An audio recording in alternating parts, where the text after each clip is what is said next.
Need a motion to go into executive session to discuss strategy with respect to litigation if an open meeting may have a detrimental effect on litigation position of a public body and the chair declares so. We have a workman's compensation claim and a presentment letter from Lang, Exafaris, and Bullard.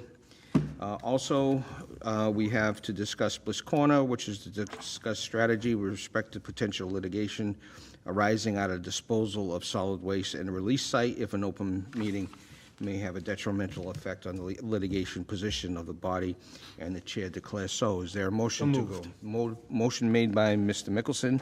Is there a second by Mr. O'Neill? On the motion, any questions? Roll call vote. Mr. Tattlebaum? Yes. Mr. Mickelson? Yes. Ms. Brooks? Yes. Mr. O'Neill? Yes. And the chair votes in favor. We will return at 6:30.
To order the meeting of June 17th, please rise. I pledge allegiance to the flag of the United States of America and to the republic for which it stands, one nation, under God, indivisible, with liberty and justice for all. Please remain standing as we offer a moment of silence for our service personnel, both here and abroad, and both past and present. Okay, please be seated. Just to make note, this meeting is being recorded by DCTV, and it will be available on their YouTube website for future look. All members are here, so it will be, if necessary, a roll call vote. Other than that, it'll be the calls of the yeas and nays. All right, the warrant has been passed, signed, and now we're ready to roll. At 6:30, we have a hearing from Eversource, petition to install a 36-foot of conduit and one new manhole in Middle Street in the southern portion of town. Eversource is up and ready. Hi. Good evening. All right. Jessica Elder, Eversource. Thank you for having me this evening. Eversource is petitioning to install approximately 36 feet of conduit cable underneath the town road. We're starting at an existing pole 291/10, going to the proposed handhole, not manhole, handhole, and then going, as I said, trenching under the road onto the customer-installed handhole on the property. The work should take approximately a day, no more than that, probably a half a day. And if a detail is necessary, we will request one. And this is for the customer at 28 Middle Street. They're going from overhead to underground. Okay. All right. And the butters have been notified. Okay, since this is a hearing, is there anybody in the audience who'd like to be here in favor of this? Anybody in the audience who'd like to be opposed to this? Okay, you want to close the hearing? It's closed. Board members, decision. Question, Mr. Chairman. Ms. Elder, the type of work done in a project like this, rather small, pretty simple, straightforward, is the utility held to the same standard as, say, a private citizen when they do the work? You know, Are you saying when we trench, we're going to return it back to yes, the same or better? flow fill, Absolutely. saw cuts. Okay. They will return it back to the same or better than it was. Same or better if it was, yeah. This is just a concern of mine, because what I'm starting to see is that some of the work being done by the public utilities in New Bedford and Dartmouth, it's, you know, maybe they're halfway through the project. I've got to get some more data on them, but I'm fielding a lot of complaints about the difference between a private sector person having to do work in a roadway and what they have to go through in order to get it completed versus what the state and the cities and towns are requiring of public utilities to do them. So it's a concern of mine. And what I'd like to make sure of is that there's no double standard. There's the same standard for private sector versus public sector. Absolutely. In even small projects like this, because as you know, if it's not done right the first time, then we're usually back fixing it after a certain period of time. So thank you. You're welcome. Mr. Mickelson? So that being said, so are you stating that it's curb to curb? Is that correct? We don't do, so the trenching is, like I said, is going to start at the proposed handhole, and it's going to go underneath the ground, under the road, should I say, and then onto the customer's property. And a lot of our work, probably not in this area, is done by directional drilling, but really not in this area because it's a little more, there's more concrete, or say on the Cape, it's a lot of sand. So they are well aware that they are to complete it and put it back in either condition it was or better than it was. Okay. Any other questions? Do I have a motion from the board? Motion to approve. Is there a second? Second. Okay, motion Made by Mr. Mickelson, seconded by Ms. Brooks. On the motion, any questions? All those in favor say aye. Aye. Opposed? None unanimous. Good night, good luck. Thanks so much. See you next time. Okay, that concludes our appointments. We have new business. BG's Wholesale, change of hour request.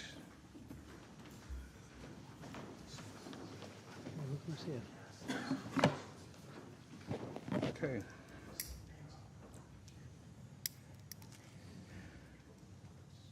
All right, so what are the current hours and what you're looking to go to, for the record? Good evening, Mr. Chairman. Good evening, everyone. Andrew Upton for the licensee. With me is Andrew Bubble, one of the managers. We currently have 9 a.m. to 11 p.m. Monday through Saturday, and Sunday 10 a.m. to 11 p.m. These hours were changed to this roster during COVID, but now the store opens at 8. And what happens is that people come in at 8:40 and we say, we can't turn on the P&S for alcohol until 9, and then they get mad because they have to stand around for 20 minutes. So we would like to move that till 8 to correspond to the opening of the store. The 11 p.m. is the current closing hour, but the store itself closes at 9. So we want to move that one back to correspond to the actual closing time. So 1 hour earlier on the beginning, 2 hours less at night. Okay, so you're looking, Right? all right, so currently, your hours are, 9 to 11. yeah, I'm looking at the paperwork, and it looks, I'm a little confused on this, because it says the change in hours, are you increasing or decreasing? And it says decreasing, and then it says Sunday alcohol service hours, 10 a.m. to 8 p.m., and then Monday through Saturday, 8 a.m. to 9 a.m. Right. So that when you drop down on that menu, you can only pick increasing or decreasing, but we're doing both. We're decreasing at night, we're increasing in the morning. Okay. So since decreasing was bigger than increasing, I picked that. Okay, so then you're looking to sell the alcohol from 8 a.m. to when? 9 p.m. 9 p.m. on Monday through Saturday, Yep. and then on Sunday, Sunday is the same, there's no change, that's a Mass state law. But we can only start at It'll 10. be 10 a.m. But we're going to close at 8. The close would just be the 8, it would actually be 8, because we close. all right, so close till- Sunday will be what? 10 a.m.? 10 to 8. 10 to 8, okay, So 8 to 9, then 10 to 8. okay. Board members, any questions? Mr. Tattelbaum? I assume you stayed open till 11. Will that possibly change for Christmas time, to go back to 11 for a short period? The only time it ever changes is just like maybe it's another hour when we push, when the store, if the store's open later. Right, This so- time maybe we open an extra hour, so it would be 9 instead of 10, but that's not. So how would that affect, if you do want to stay open later, come December, how would that affect the hours for the alcohol? We'd probably have to come back for a temporary extension. Yeah, you would have to. Yeah. But this form is confusing. Yeah, well, it's Says the from drop-down 8 menu. to 9. Right. As But you it said, really should be 9 as you to, said, it's a drop-down menu. yeah. But I was debating 9 to 8. increase, decrease, and then I had both, so I just had to pick one. Or it wouldn't let me move on. Yeah, I mean, I think also part of the process, you can add an attachment, a file upload, so maybe, next time, just add the attachment to And show. I mean, sometimes, we're still working with the online system, so Understood. you can make note of that. All right, board's pleasure.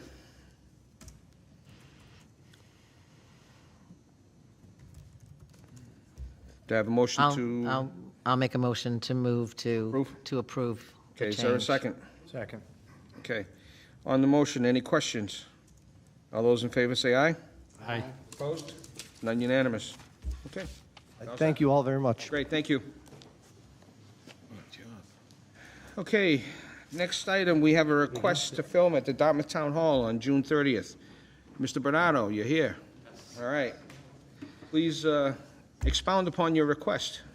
So yeah, I'm making a just like a student film and this is part 2 of like a 3-part series. It's just going to be posted onto my YouTube channel. It's mostly just a portfolio piece. So I would use, it takes place at a university, which I used for Haven High when I filmed part 1 last year. For part 2, I was going to use the exterior of Town Hall to be the dorm. And so it's a pretty short scene, just 20 people, most of them just being extras. The main cast would just go outside, talk, and then that would kind of just be the scene.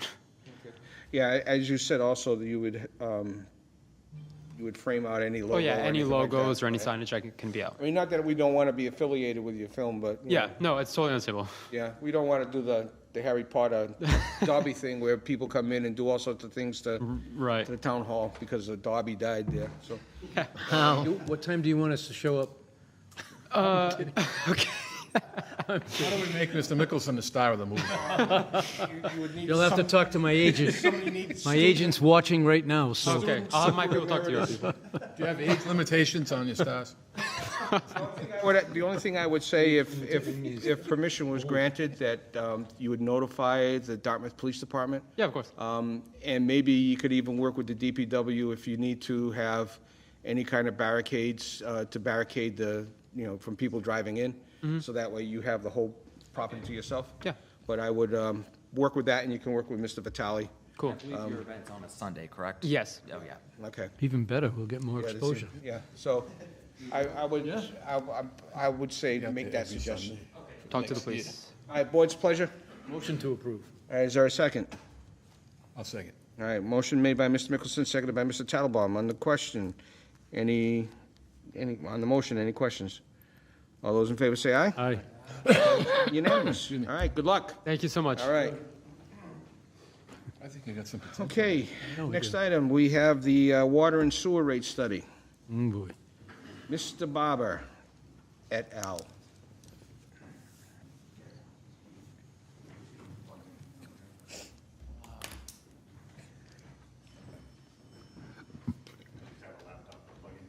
There should be something right there. And if there's any technical questions, just, Don't ask me. because I think somebody's, might be already connected, I'm not sure. Might be on that one. Yeah.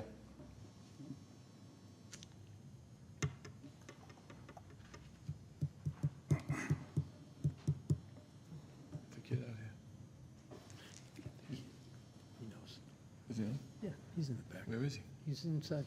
Why don't we get, there we go. Here's our techie. There we go. Perfect. If your drivers aren't updated, you might not read it, so I do have another laptop here.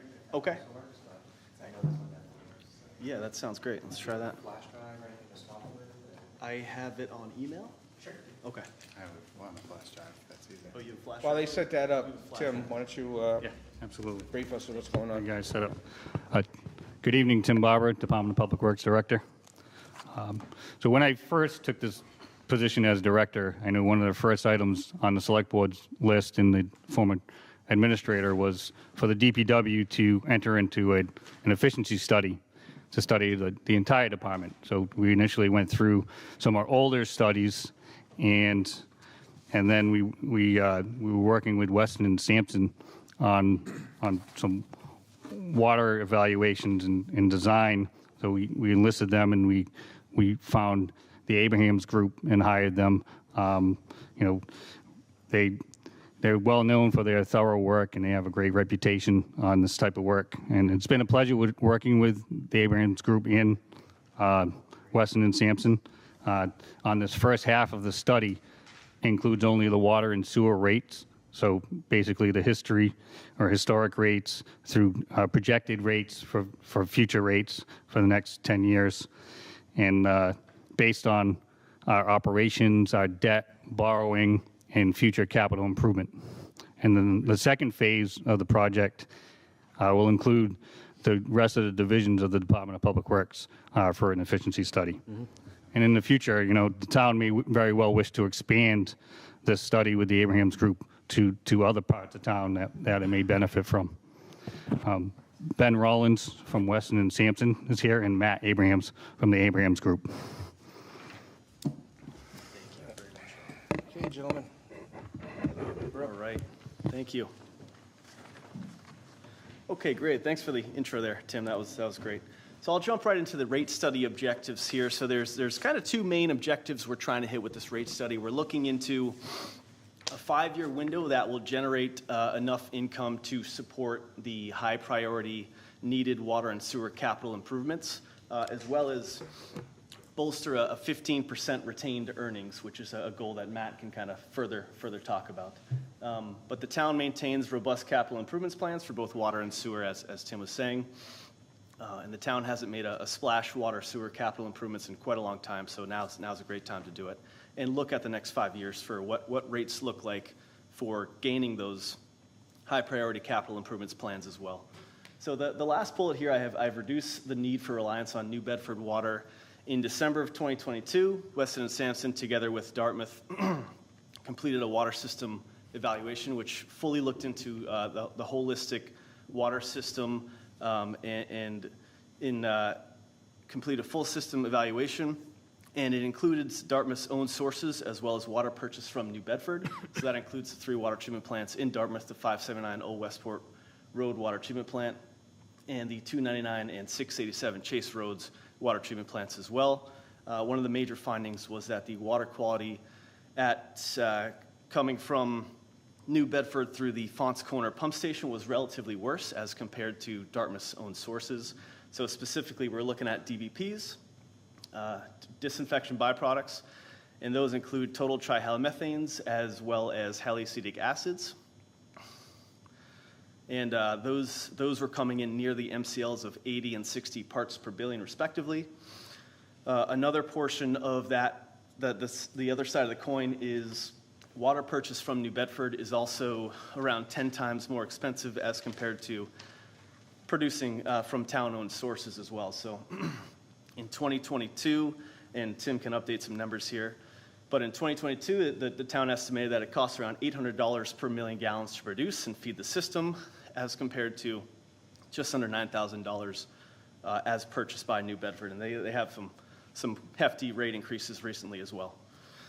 So this is all to say that the town can't really stay stagnant with its capital improvements. It needs to really take a leap and make some capital improvements to its water and sewer systems. And it's time to be it's better to be proactive with planning and funding for capital improvements projects in direct comparison to being reactive to emergency situations. So I'm going to pass it over to, actually, one more slide. One quick. Sure. You said that we're paying 10 times more for the New Bedford water, and it's inferior quality compared to our own town water? That is correct, yep. Thank you. Update some numbers, Tim, before I keep going, or do you have those on? Yeah. The numbers were pretty close to what Ben said, just under 9,000. They were in the $8,000 range a couple years ago per million gallons of water from New Bedford. Now they increase steadily every year, and this year we'll see another 8.5% increase on New Bedford water. Thanks, Tim. So before I hop to this slide, which is a comparison of rates, and it's kind of tough to see, but I think a story that underlines that is the 579 Old Westport Road water treatment plant had to get taken off for a 6-month to a year period, unfortunately due to bacteria hits in its raw water wells. And during that period, for that year, the town allotted $600,000 for water purchased from New Bedford, but you guys actually ended up spending around $1.4 million, which is $800,000 pricier than what you guys were expecting. So when those emergency situations rise, you kind of have to pay the high cost of getting water and services where it needs to be. So here we have some small graphs showing the 2023 average residential bills for water and sewer. Water is on your left, sewer is on your right. And Dartmouth is, let's see if I can get a laser going. Yep, there we go. Dartmouth is shown by this navy blue rectangle here. So Dartmouth is on the lower end of its nearby brother and sister public water suppliers.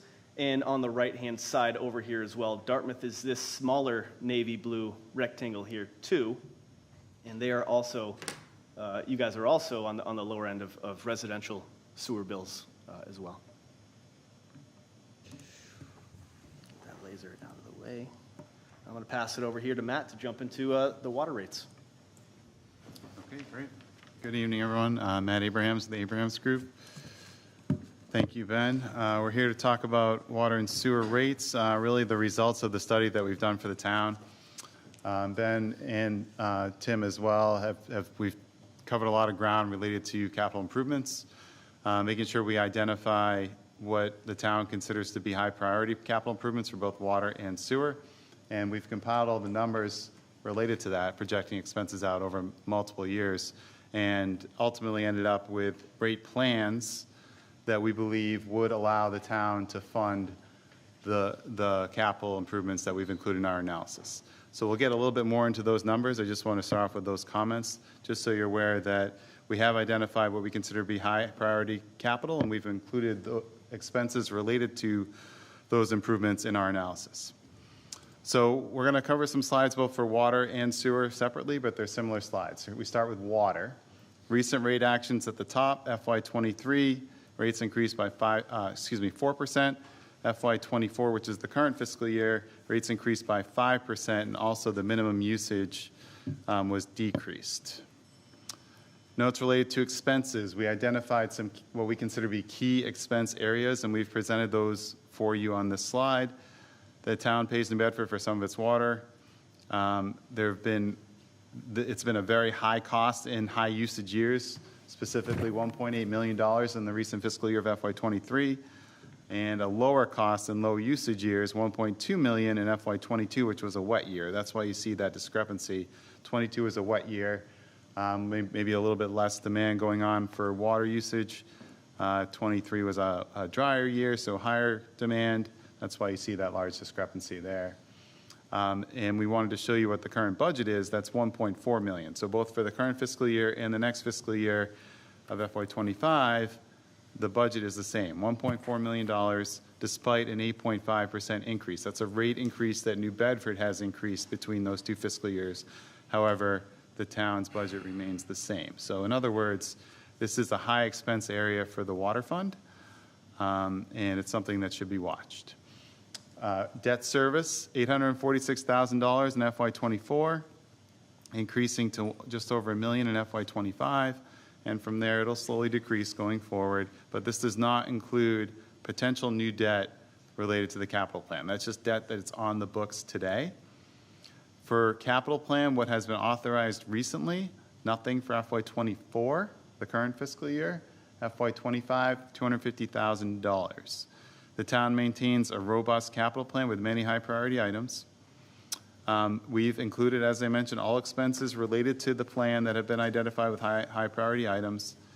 And the estimated total impact of that over 5 years, $1.33 million in retained earnings. In other words, if the town were to approve the items that are in the capital plan that are considered high priority, that's a $1.33 million impact on retained earnings in total over 5 years.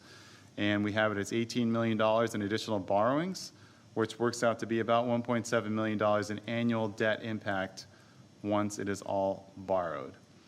We then took some time to expand out the plan over 10 years, and the reason why was because it seemed more that there wasn't quite as much of a year-to-year impact. If you stretch it out further, you can spread the expenses over a little bit more over the 10-year period, but it also allowed us to include just a little bit more by doing it that way. So we have the total impact over 10 years, $1.53 million in retained earnings and just under $22 million in additional borrowings, which is about $1.8 million in debt, additional debt annually. And we'll show you the impact of the 5 versus the 10 on the subsequent slide. Recent results for water. Recent results for water. We just want to cover this pretty quick, but on the left-hand side, recent results, that the leftmost bar in the graph is FY19. The rightmost bar in the graph is the current fiscal year of FY24. FY24 is not done yet. It's not closed, but that's just a projection at this point. Any bar going up is a surplus in that year. Any bar going down is a deficit in that year. And the right-hand graph shows retained earnings certification. These are actual certifications by DOR, except for the rightmost number, which is still a projection, because 24 is not done yet. That's a projection that we've put together based on the analysis that we've put together for the town. In this graph, the red line is the target, and Ben mentioned this real briefly. 15% we're considering to be the target. What that percentage represents is the amount of the retained earnings balance when compared to the fund's expenses in that year. So 15% of the fund's expenses is what we're considering to be the target for retained earnings.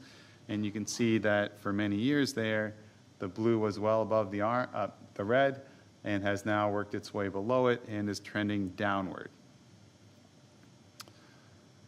This slide shows what we consider to be the baseline scenario, or the quote-unquote do nothing. What that means is we've included all expenses, all revenues in here, except for additional revenues related to rates. So in other words, if there were no rate increases, this is what we think the scenario is. That top line is the target, and that blue line is the projected retained earnings. So you can see that it falls off pretty quick, nowhere near the target. And one other thing just to quickly mention here, this does not include any of the capital plan that we're going to talk about. This is just your regular operating year-over-year budget, and you can see the impact here that revenues just are not keeping up at this point. So here's the first rate option, and this does have all the high priority in there. This is a 5-year plan, and we're going to show you a 10 on the subsequent slide. We talked about capital funding. The $1.33 million for retained earnings is in here, plus the $18 million in additional borrowing, that's in here. We see the blue go above the target in this case, which is good, but we think it would take a rate increase annually of 8.75% for water in order to get there. Now, the blue is above the target, and there's a reason why. In FY29, that's because there's additional debt coming on in 30 that we have in our projections, and we wanted to account for that. That's why it's above the target. Option 2 is a 10-year look. So this is with the stretched out plan that we put together. We talked about the capital funding, $1.53 million in retained earnings, about $22 million in borrowing. And you can see that by stretching it out, it lowers the annual impact for rates. Now we're looking at about 7.5% annually for that looks like 7 years, and then a lower increase of 5.5 in the end of the 10-year look. So that just kind of shows you the impact of stretching out the capital plan from 5 to 10 years. This chart here has what we've included for capital, both the 5-year plan, which is in the top table, and the 10-year plan. I know it's probably hard to see, but we did want to show for you that these are the high priority items that have been identified.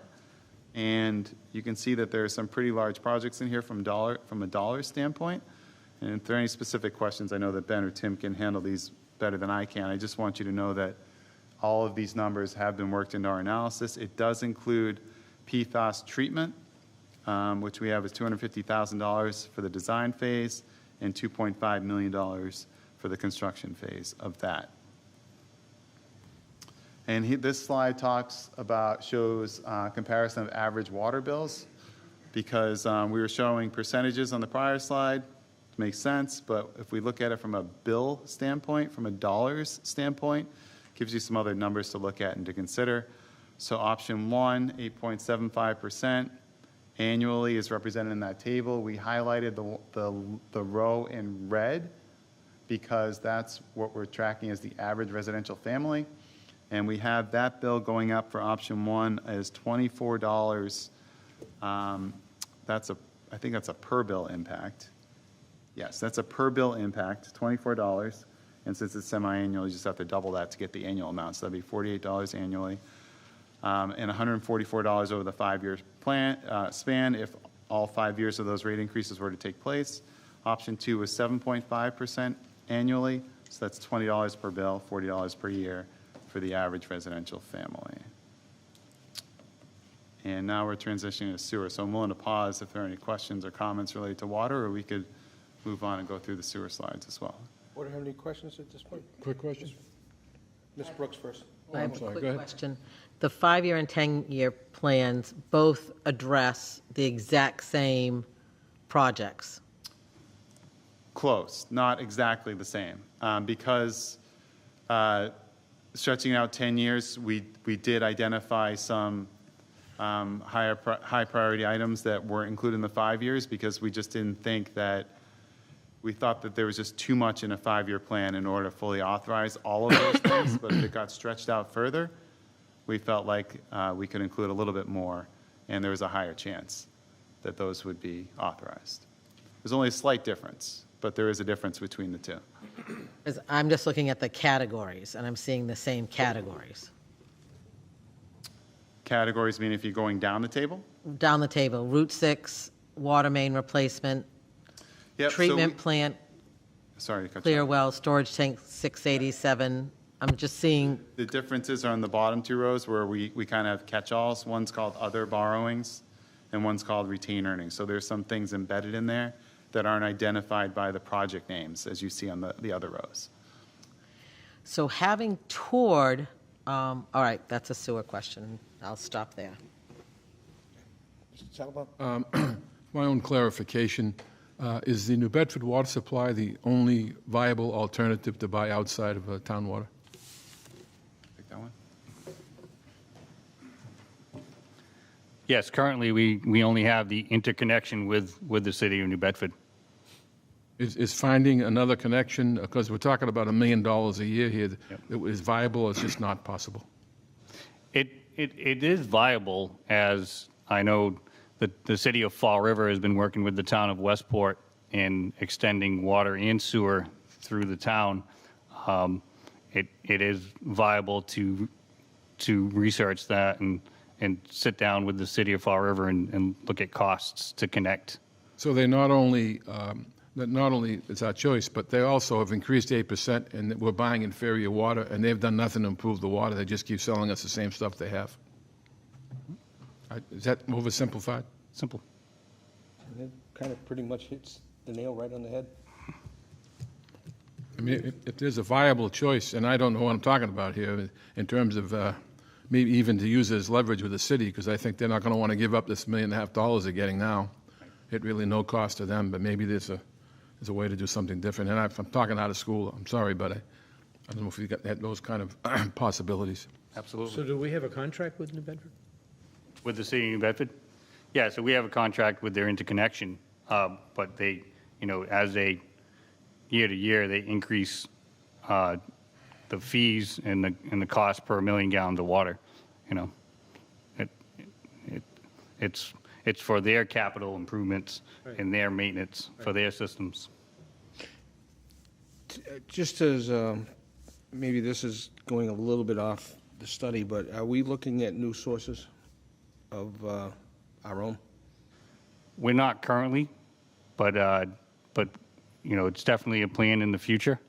We're working on a drinking water protection project, which we're purchasing some land across the Pascagoula River for protection of the existing aquifer and possibility of future well sites. Yeah, because I know there's only so many ways you can stick a straw in the same pot. It's true. Before it comes up dry. I have one other I know this is going to maybe open a little bit of a Pandora's box, but are we looking, or have we looked at the possibility of the Shingle Island River, Nokachoke water feed? We have looked at some sections of land over there to possibly drill some wells. The costs were pretty steep, and at the time it wasn't feasible. But we can reestablish that. I have one additional question. When 579 on Westport Road water plant was offline is when we started getting water from New Bedford, and that was a one-year emergency. So what is the status of 579 on Westport Road? Yeah, so I can say that 1 year turned into an extended period into a second year because of the lead times on all products after the effects of COVID. So I think at one time a variable frequency drive was lead time was about a year and a half. So because we couldn't get all the manufacturers' products that were designed for the upgrade, it took an extended period of time, so it carried into 2 years. But currently, 579 treatment plant is operating. The Violetta wells are up and running, which is why they were down to reconstruct the Violetta wells. The Pinelli wells, we have the well field is operating, but Pinelli 1, 2, and 3 are offline. 2 are offline because they had a bacterial count, and then 1 was offline because there were tannins. So we're working on a project currently that we had just submitted to OPER, is to upgrade the 579 treatment plant to allow us to turn those 2 wells back on at the Pinelli site. So we're still buying because the work at 579 is not complete because of the impact of the Pinelli wells? Yes, yep. Okay. So it was pretty much at the same time we were taking the plant, well, we were just taking the Violetta wells down that we had an intense amount of rain. I think it was about 6-7 inches of rain, and we had some intrusion into the wells and had some bacteria. So we can't turn those on unless we either issue a boil water order or have a 4-log contact time system installed, and that's where we're working on the design currently. Okay. And then also we also work so depending on river levels, so elevations of the Pascamanset River, where we're limited to some of our wells off of Chase Road, and we just got through our new Water Management Act permit, we just got permitted to replace some of the wells that we have to shut down during those periods with other wells that are further away that don't affect the Pascamanset River, that we can pump more water out of to supplement. So that just got approved as well, so that should help. Mr. O'Neill? So Tim, the reports for the efficiency reports for sewer and water, those are completed now? Well, the rate studies. Rate study? Yeah, they're completed, yes. All right. And the data that you brought in on that, is that just this report right here? Or do you have other? There was a lot of background data that was used to create this report, that Matt has on his, in his spreadsheets and software. But there's a lot of data there to create this report. Okay. The difference in what we had budgeted for water from New Bedford, the 600 versus the 800, or the additional 800. Yeah. What was the reason for that? It couldn't have been all just a rate increase, right? So it was originally 800, and then it went up to 1.4 through the times when we were buying a large amount of water. Yeah. And then with the increases from the city, and the city also stated that they had a miscalculation on calculating how much water or how much we're paying for water. So that was a compounded increase. So they miscalculated the amount that they were going to charge us. Yeah, so there was an error at some point in the past. That's a significant increase, obviously, it is, right? Yeah. The wells themselves, when they went down, what did we learn from that? Why did they go down? Well, the Violetta wells, we took them down for reconstruction of the wells. So we actually relocated new wells because they were old, they weren't efficient anymore. So we installed new wells on that site.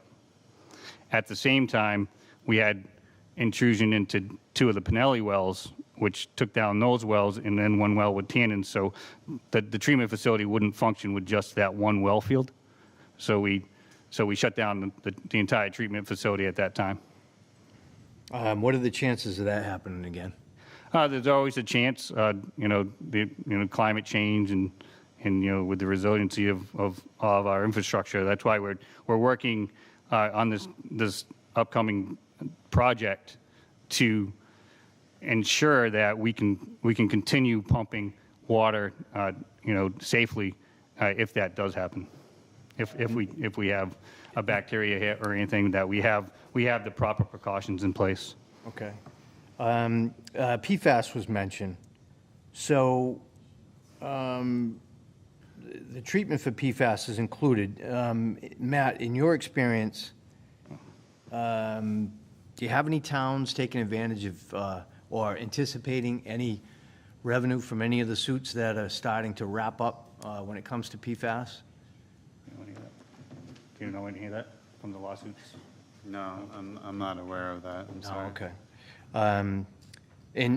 What about grant opportunities in some of the towns that you work with when it comes to these types of systems? Do those, are there any that we're missing that we should be looking for that? Is that a PFAS question or just in general? No, just in general. Okay. I can't think of any off the top of my head. I know that some towns recently, with the ARPA funding that was available, there were a lot of communities that allocated some of those funds to water and sewer. Yeah. I'm not aware. Oh, actually, there were some cases here, yeah.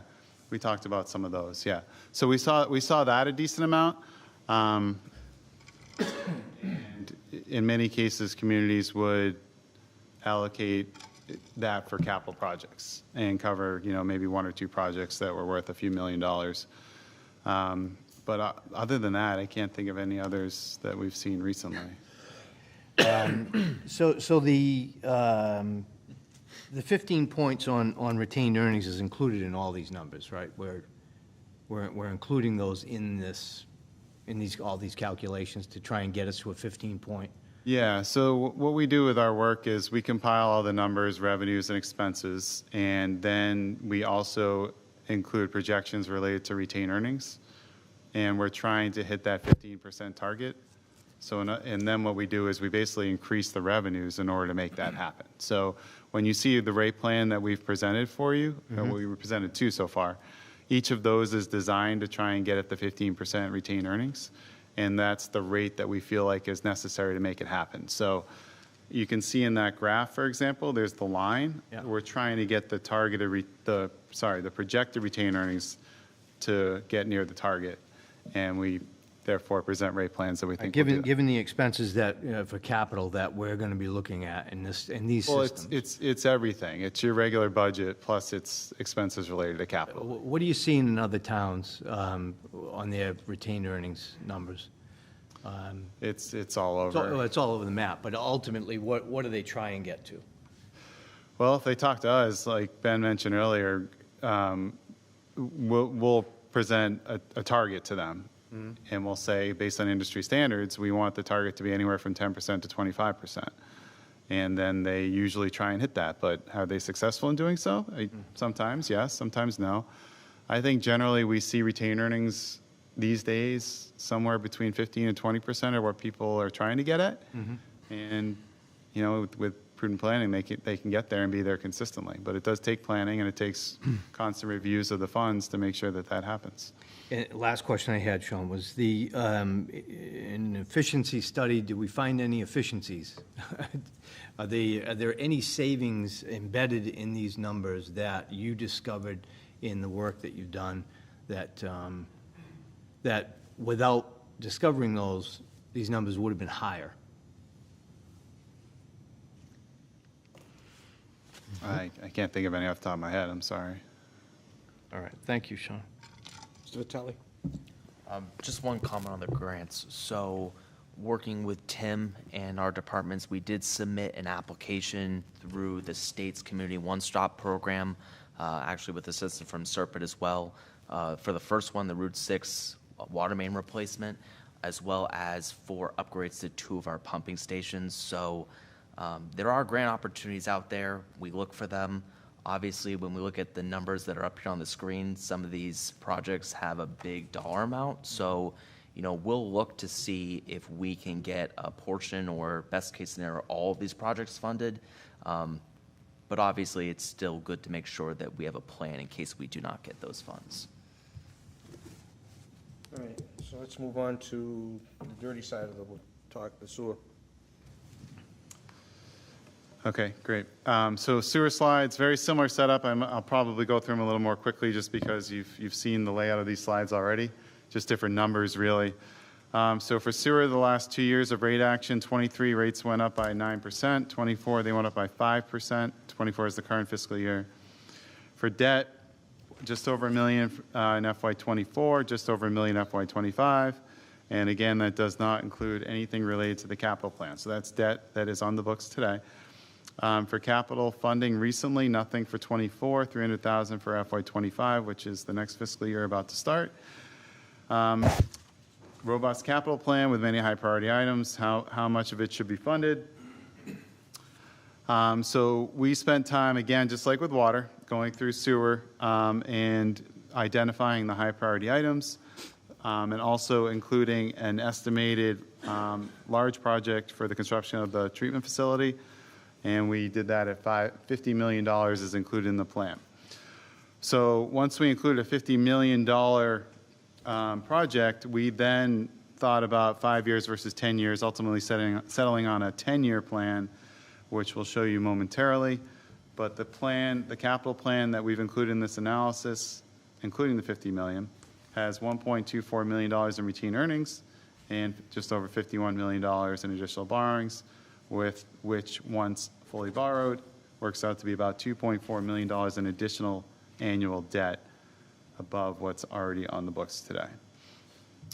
Here's the recent results, the two slides. On the left is recent results for the sewer fund. Anything up is a surplus, anything down is a deficit.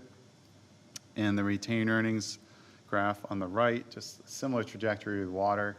You see that the blue, which is the actual retained earnings number, it dipped below the target and has stayed down there for the last few years, including a projection for the current fiscal year of FY24. So if we think about what we just talked about a moment ago, the 15% is the red. So if you're trending below that, you're below the 15%. Here's the do nothing slide. Just like with water, if you're not increasing rates, it falls off pretty quick and your retained earnings deplete. And also, this does not include capital. This is just your operating, what it would take to fund the operating. Option one. So let's consider the fact that in this plan, in each of these plans, we've included that $50 million project. So that's a large expense that we have included in the 10-year look. So we looked at it a few different ways to tackle it, I guess is a good way to say it.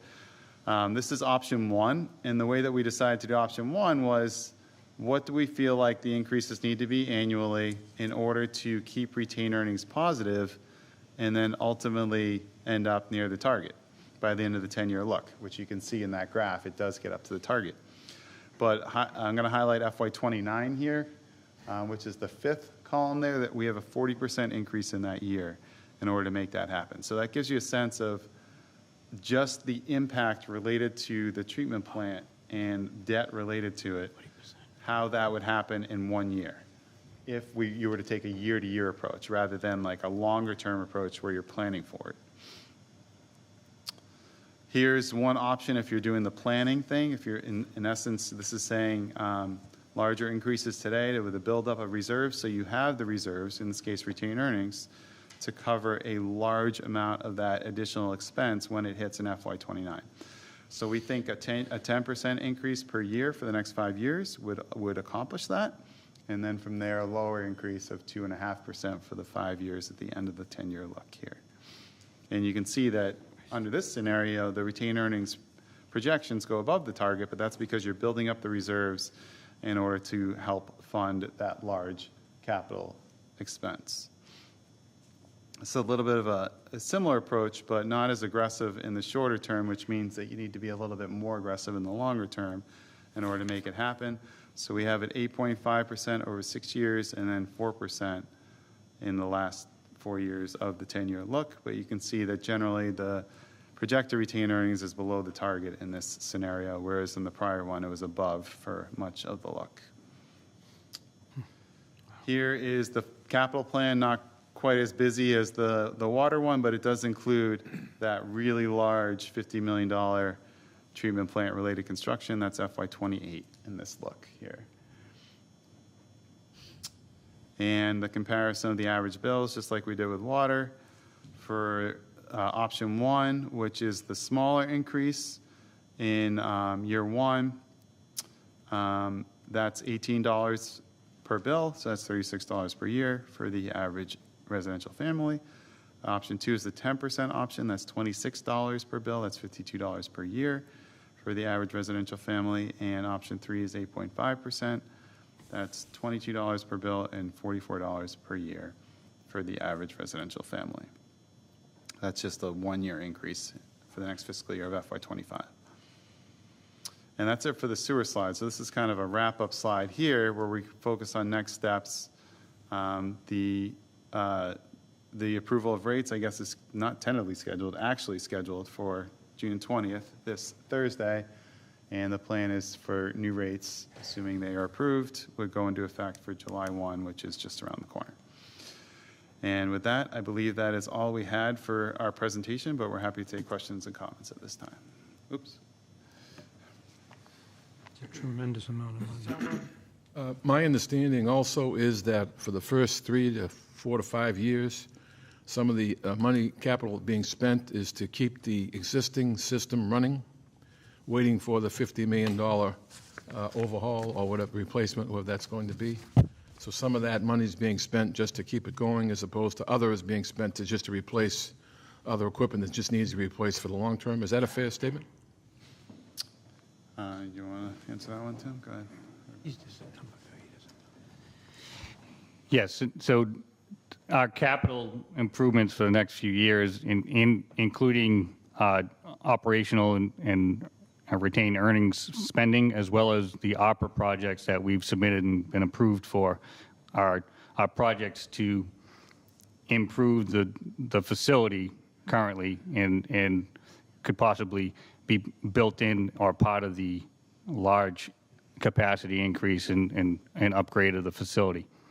We have an interim design for aeration and nitrogen reduction, which is between 40 and 50% complete currently, which we're looking to get that project underway in the next year and a half, so we can increase the capacity and increase the functionality of the facility with some new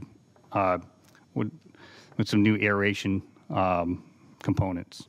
So a lot of these capital projects that have been put off are now part of a process. It is using ARPA funding to keep the systems going, and then to have this long-term plan so that we're keeping the system going, we're improving where we can, but the ultimate goal at the end of the 10 years is to have what will be some kind of replacement, new or improved plant, so that there's an efficient plan, which is not, I understand is in process, so that we can then move along year after year, so that we're operating, we're improving, and then ultimately we have a brand-new system. Is that fair?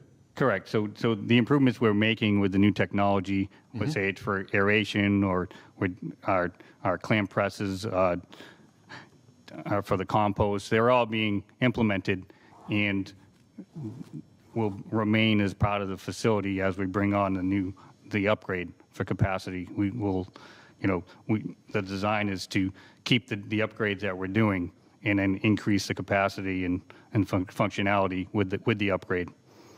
And I'm just going to say so to that continue functioning and improving the efficiency of the facility. my understanding is, because we have board members who have experience, understand the process, Correct. are watching this as we go along, working with consultants to make sure that we're able to function, improve, and then replace or upgrade as we go forward. Absolutely. Yeah. Thank you. Stanley? So there's an awful lot of money here. I know it's over periods of time, but there's a tremendous amount of money. But the elephant in the room right now is New Bedford and what we pay for our water from New Bedford. We need to find some alternatives. We need to redo a contract possibly, but we can't just sit back and listen and just get year after year after year of additional cost for inferior water. We need to find alternatives. I agree. Oh, Sean Gary also had a. So, I mean, to Stanley's point and a couple of the members of the board that had spoke, maybe it's time that the board looks at some kind of intermunicipal agreement, maybe with the city of Fall River, and bringing it through the town of Westport, because I know Westport is really looking for that right now, and maybe something that can be done on economies of scale to bring the line from the Oriental Pearl area of Westport down Route 6 and connect it back into the Dartmouth line. And maybe that begins with a little bit of a conversation with the city of Fall River and the powers to be in Westport, Without a but doubt. some kind of intermunicipal agreement that maybe would accomplish that down the road. Tim, have they completely abandoned the line that used to run from the Nokochoke Pump House up Route 6 to, basically, the last time that line was used was the Kerr Mill fire. And they've never used it since then. So I don't know the condition, but the basic infrastructure is there already, right? At least to Nokochoke, to the spillway. My understanding is that the Fall River service is all the way to the Cumberland Farms on Route 6, and then that's where the service stops in Fall River, from Fall River to Westport. The line from Cumberland Farms to the Dartmouth line. Current service, right, but there used to be a line. Right. So I don't think they abandoned it. I don't think they ripped it up. Was that for supply for fire protection only? It was Yeah. last used for the Yeah, Kerr for Mill fire fire. protection, yeah. Yeah. You'll notice the hydrants go to a certain point on Route 6 and they stop. So, I mean, that's only a suggestion that maybe that kind of agreement or municipal agreement starts, because, I mean, it may not happen today, but it may be good for the next 5 years or 10 years down the line, because the prices will just continue to increase with the city of New Yeah, I Bedford. mean, let's put it this way. I mean, if, it's like going car shopping, okay? You go to one dealer, he gives you a price, and then you go to a different dealer, that other dealer hears about it. Well, maybe, we can eliminate some of this stuff. Plus the fact that, I'll be honest with you, buying the water from New Bedford is fine. Yes, it's a lot. But then we got to deal with the CSOs over at Clark's Cove. So not only are we getting inferior water, but we're also getting the dirty end of the stick. The residents on the Clark's Cove are getting the dirty end of the stick. So, I mean, New Bedford really hasn't been a good partner in this at all, in all cases. So, maybe it's time we stop putting the screws to them, which I don't have a problem doing. Sean? Go ahead. And myself. In the spirit of partnership, strike that last comment. So Matt, same question, I guess, on the sewer. After looking at the study and studying all aspects of it, what we're looking to do going forward, were we able to find any efficiencies that contribute to these numbers? Would they be higher if we didn't find those? So no efficiencies per se, but one thing I just thought about that I think I should mention would be, we have thought about the fact that with these projects, these capital projects, the longer that time goes on without them being tackled or worked on, the costs go up. And we had, if you were to look at the water slide, for example, where we had the 5 versus the 10, you can actually see that in the 5-year plan, we had the projects in one column, in the 10-year plan, because we had the opportunity to stretch things out a little bit more. We had those projects happening maybe a year or two later in the 10-year plan, and you can see that the costs are inflated there. That's something that we did include in our analysis. So that's just something to consider. And I know generally that, and Ben mentioned this off the top, that now's a good time to look at some of these capital investments, and hopefully they start happening. But the longer that they get put off, the more expensive they will be. I can't agree more. I think we're probably about three years behind the 8 ball on some of these things. So I, wish they may have started a little bit earlier, but it is what it is. We're here now. 50 million. How do we come up with that number? Where does that number come from? Where are we pulling it from? Go ahead. So industry standards are around 10 to 12 million per million gallons of sewer flow for a treatment facility construction, design and construction.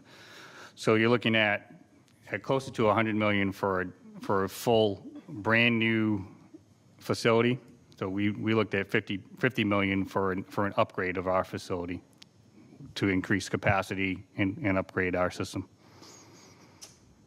All right, so that's, so the 50 is, and I'm trying to think of people that are watching this, and these numbers are pretty scary for people that are getting inflation jammed down their throat in just about every aspect of their lives right now. 50 million is not a worst-case scenario. Fortunately, Mike and your crew have done a nice job trying to, put some Band-Aids and keep that thing going down there.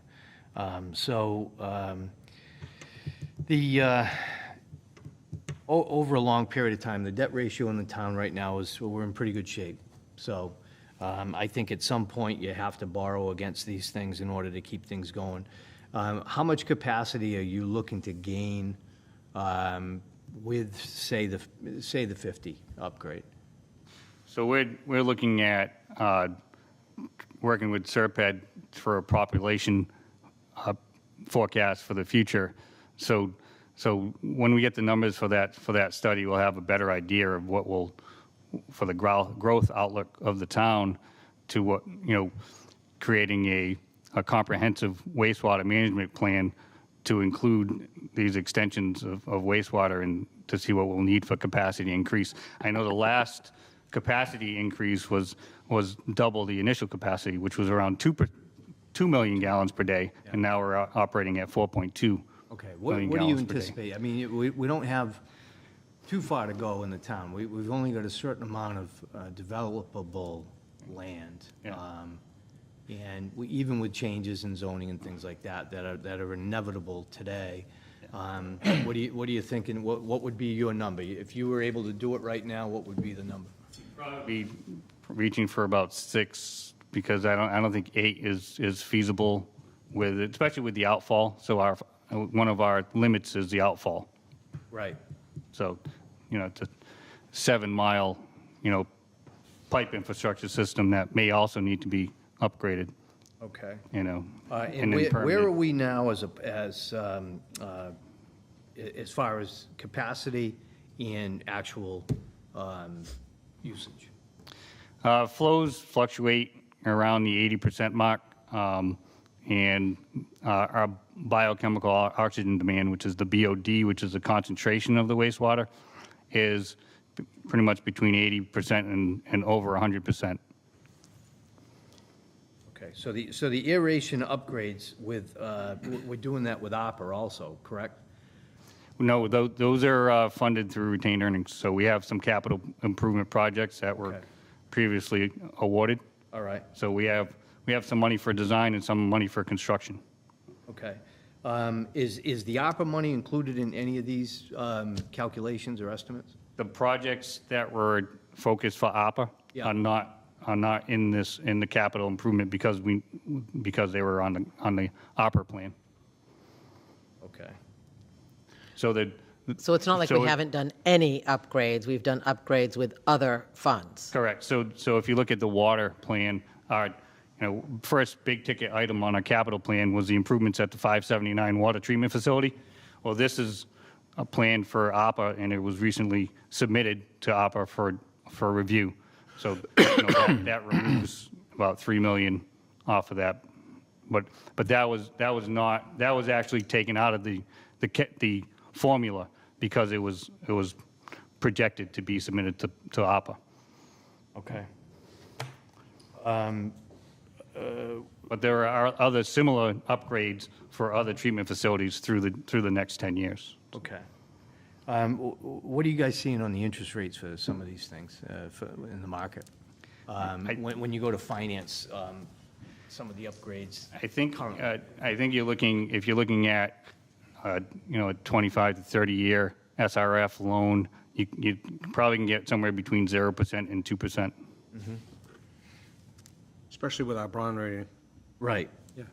And that's, I'm trying to think of people that are at home looking at this and what effects these type of numbers have on their budget.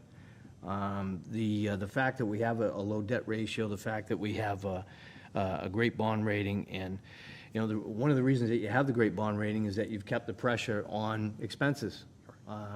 So I'm, you know, underwhelmed with the amount of efficiency that we found in whatever we're doing, you know, but it is what it is. I mean, if we're stretched thin right now, in my opinion, that's not a bad thing. I mean, the studies that compare towns to towns, they really don't do anything for me, you know, because you really don't have the data from all the other towns. And I'd rather Dartmouth be the lowest one on that list, and still functioning and still. We all would, yes. And still delivering, you know, the services that we need. But the last thing, Sean, is the. Mr. O'Neill, before you go any further, just wanted to say that any of the borrowing was reflected with a 2% interest rate. Correct? If we included SRF, yes, Yes, but I don't we think did. we did all SRF. Not all of it, but Yeah, some of the for larger For projects. the larger projects, we did. Yes. Yeah, on the larger projects, they're looking at about 3%. We just did our borrowing for the AMR meter reading system, and we got about 3% conventionally borrowing. And what are those markets looking like? You know, if this So is, right now, coming off the heels of the AAA bond rating, we were very surprised to have that kind of feedback from bondholders. We had about 13 bids, and that was very surprising.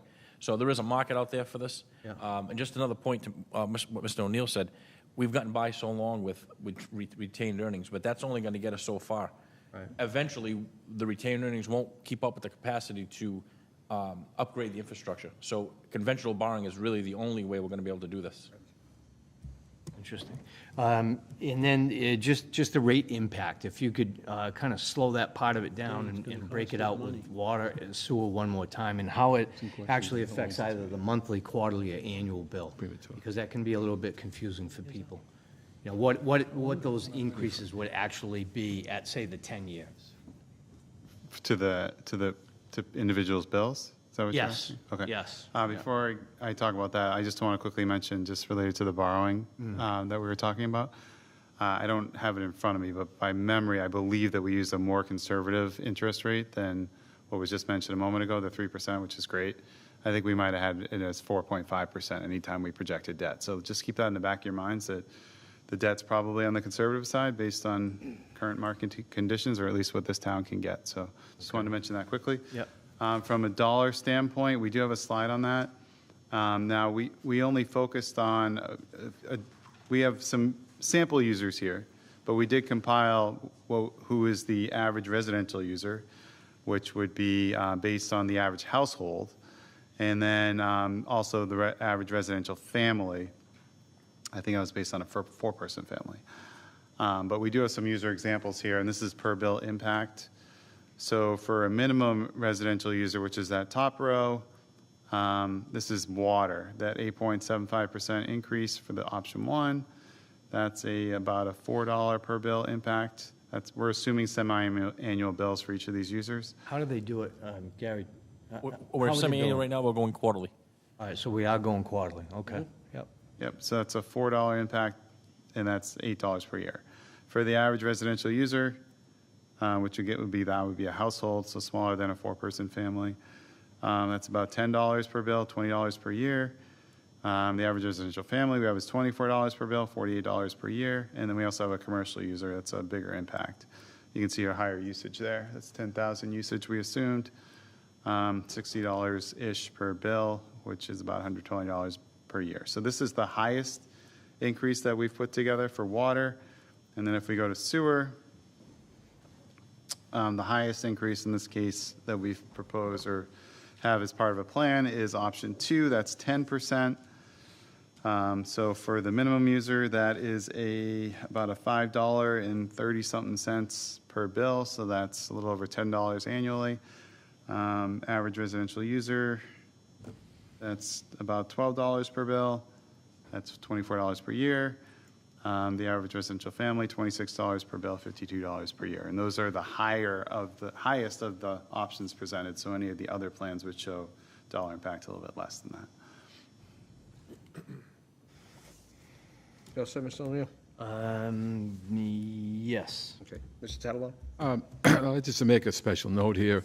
The Long Range Planning Committee has been meeting for almost a year, and I think I'd like to just take a moment to realize to people maybe listening to this and kind of money. This is not new information.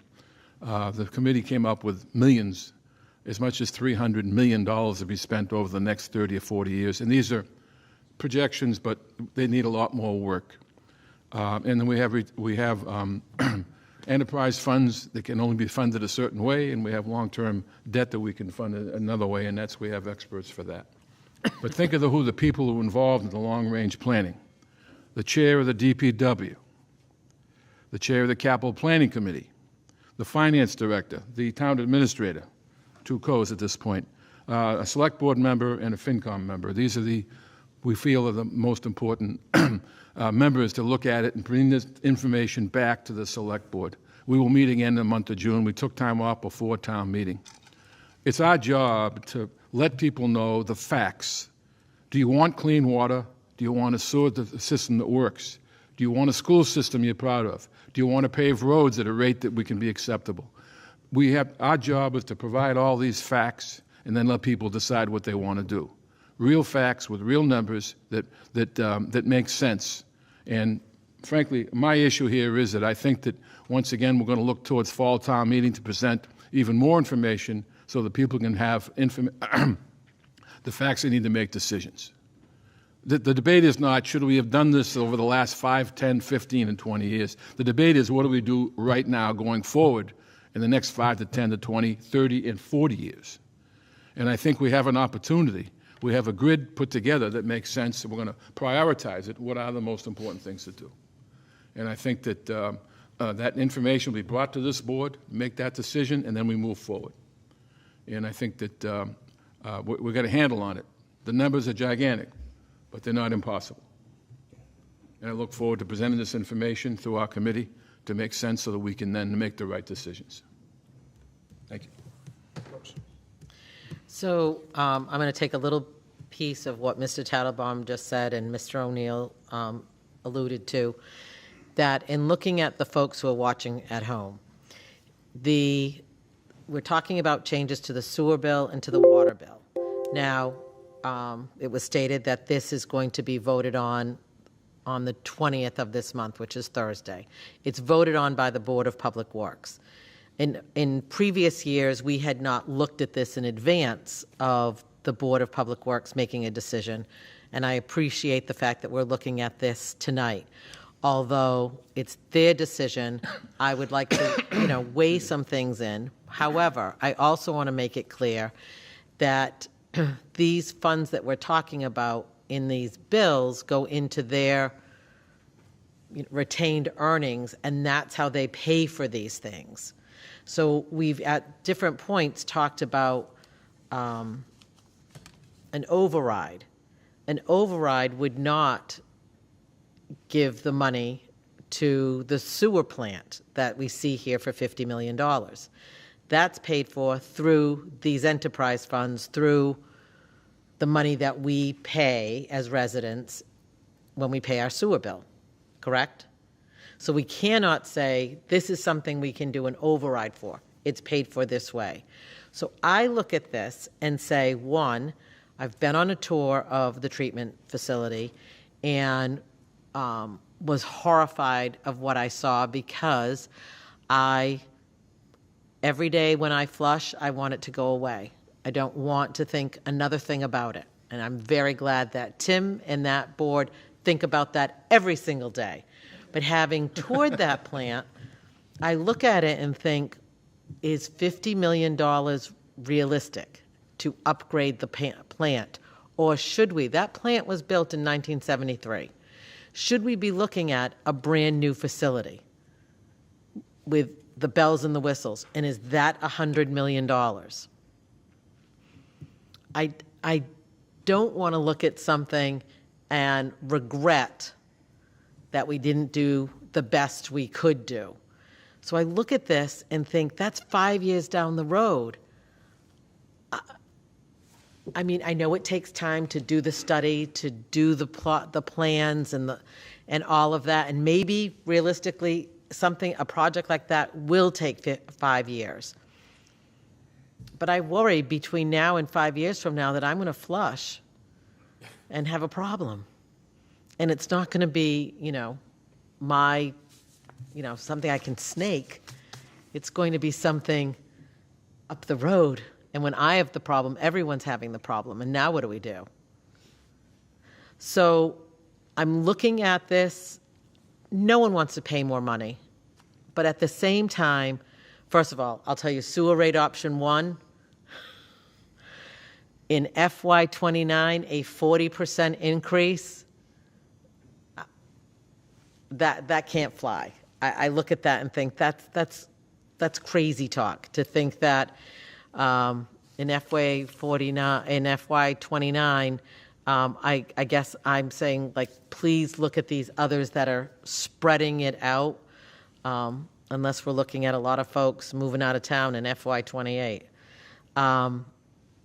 I think option 2 and 3 in the sewer rate, perhaps a little more realistic than the first plan, but I don't see how we can get around either of these. When you say if we do nothing, we cannot do nothing. There's real projects on here that the upgrades.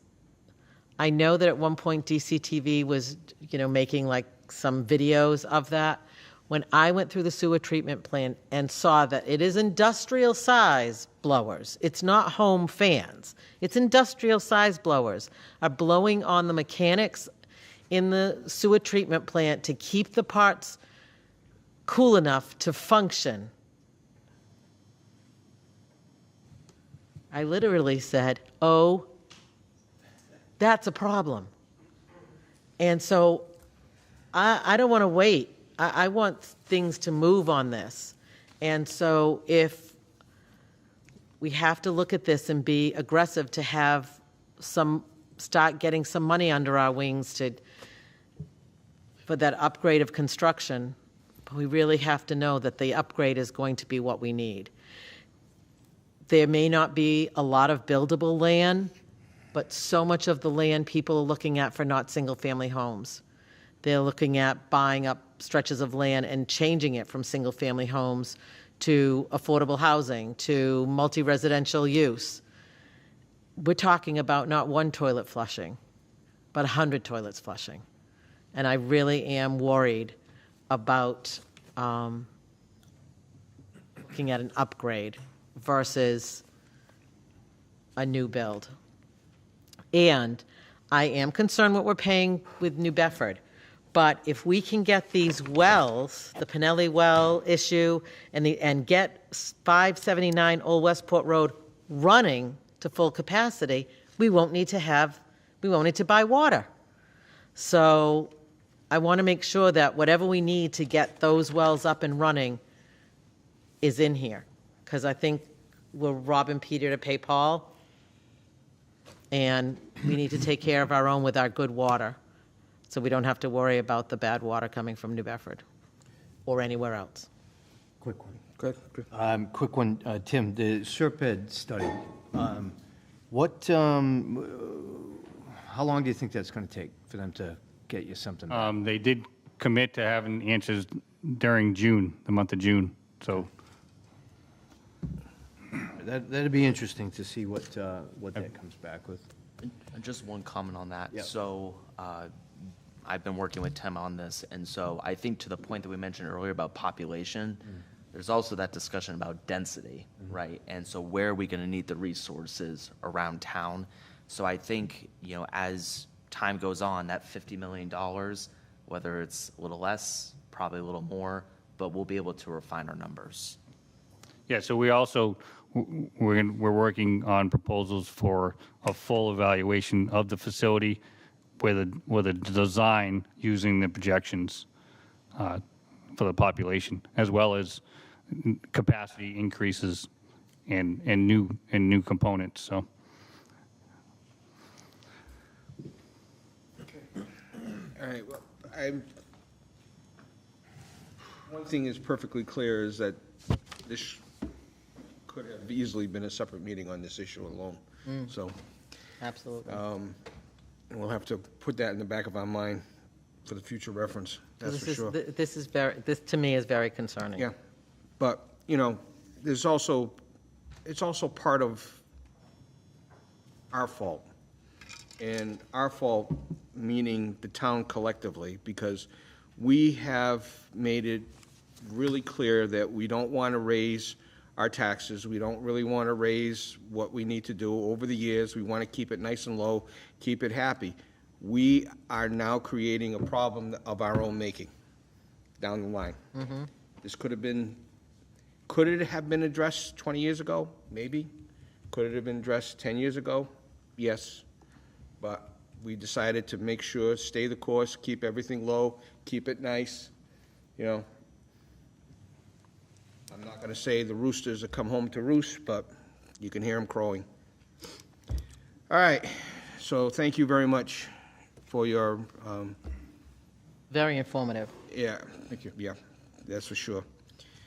So as we continue on with liquid discussion, the Pascamasket Conservation Restriction. Yes. So this has been going back and forth with our council and with the state with regards to the language here for the conservation restriction. Tim's here as well to speak on the overall goals of the project, but this evening we finally have a final draft. It's our hope that we can sign the restriction, and we have to close by the end of this fiscal year so we can get reimbursed $350,000 from the state. So with that, I can turn over to Tim for more specifics. And Go ahead, Tim. take it away. Gentlemen, I'm here with Alan Decker from the Buzzards Bay Coalition, who we're partnered with on this project to purchase the just under 200 acres of aquifer zone 2 and 1 land along the Pascamanset River. Funded through multiple grants from the state and a grant from the Community Preservation Committee, along with funds donated by the Buzzards Bay Coalition to fund this entire project. So now we're looking at, to satisfy the DEP and the Community Preservation Committee, to present this conservation restriction to be maintained by the Buzzards Bay Coalition. Focus to protect drinking water quality, drinking water supply, open space, wildlife habitat, biodiversity, wetlands, public access, open space and recreation. And it also helps our Water Management Act permit for protecting these lands. It helps give us credits for mitigation credits towards our permit to pump the water that we pump annually.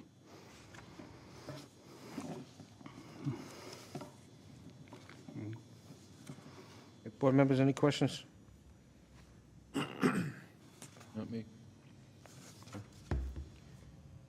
With everything we've just discussed, we need to make sure that we're taking care of our water quality. Correct. Especially anything that comes into our drinking water sources and et cetera. Okay, just quickly, Tim, where's the locus of the property? In Dartmouth. That's rather obvious. It's smart. Okay. Mr. Chair, I actually have copies for everybody. Oh, great. Okay, I see where it is now. All right, so it's basically right near the water department. I mean, So it is on the opposite side of the Pascamanset from some of our well sites. right, so it's basically Tucker Road, Russell's Mills Road, that whole area. up At the in there. Cornell property. Okay, Copies for all of us. okay, yeah. Yeah, he has them over there. It's okay, don't give To it. have this on the screen somehow, or no, so people can see I don't know if exactly- I don't think they have it on, I they don't have the I do have it on DCTV. a flash drive or, yeah. Yeah, Because I know that I fielded a lot of questions about Locust, what tracks are actually included? That was during town meeting. So if possible, that would be great, so people know exactly what we're talking about. I think in our packet, although it doesn't have street slate, but No, It is, you can see, same picture. yeah.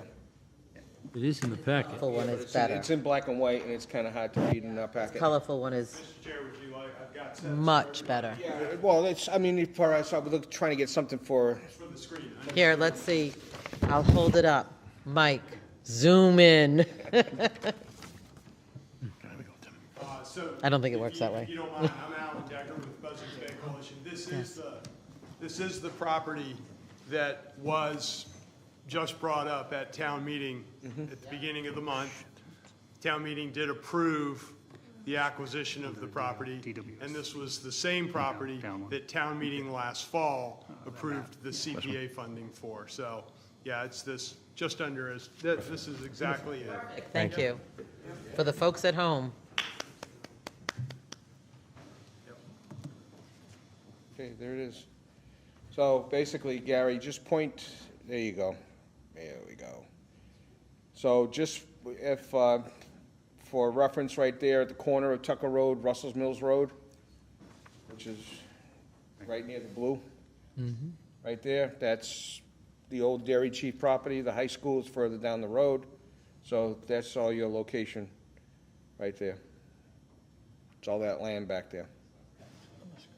Good chunk of Yep. acreage. Which, yeah. to be honest with you, when we were building the high school, we were looking at that land for field use. So, And it abuts a lot of other conservation land and other DPW and town land as well. Yeah, yeah, we'll take his property. so we need a motion to sign the restriction. Motion to sign the restriction. Okay, is there a second? second. All right, on the motion, any questions? All those in favor say aye. Aye. Opposed? None. Unanimous. Why All not? right. Mr. Chair, could I hand up a signature page for you? We have one right here. Meeting right now? Well, if we can We get can our sign it. copy for ourselves. So Yeah.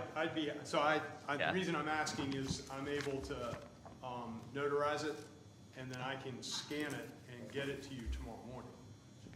It works good. Well, you As can long sign as you two keep copies. watching us as we sign it, so that way we don't want to jeopardize your notarian skills.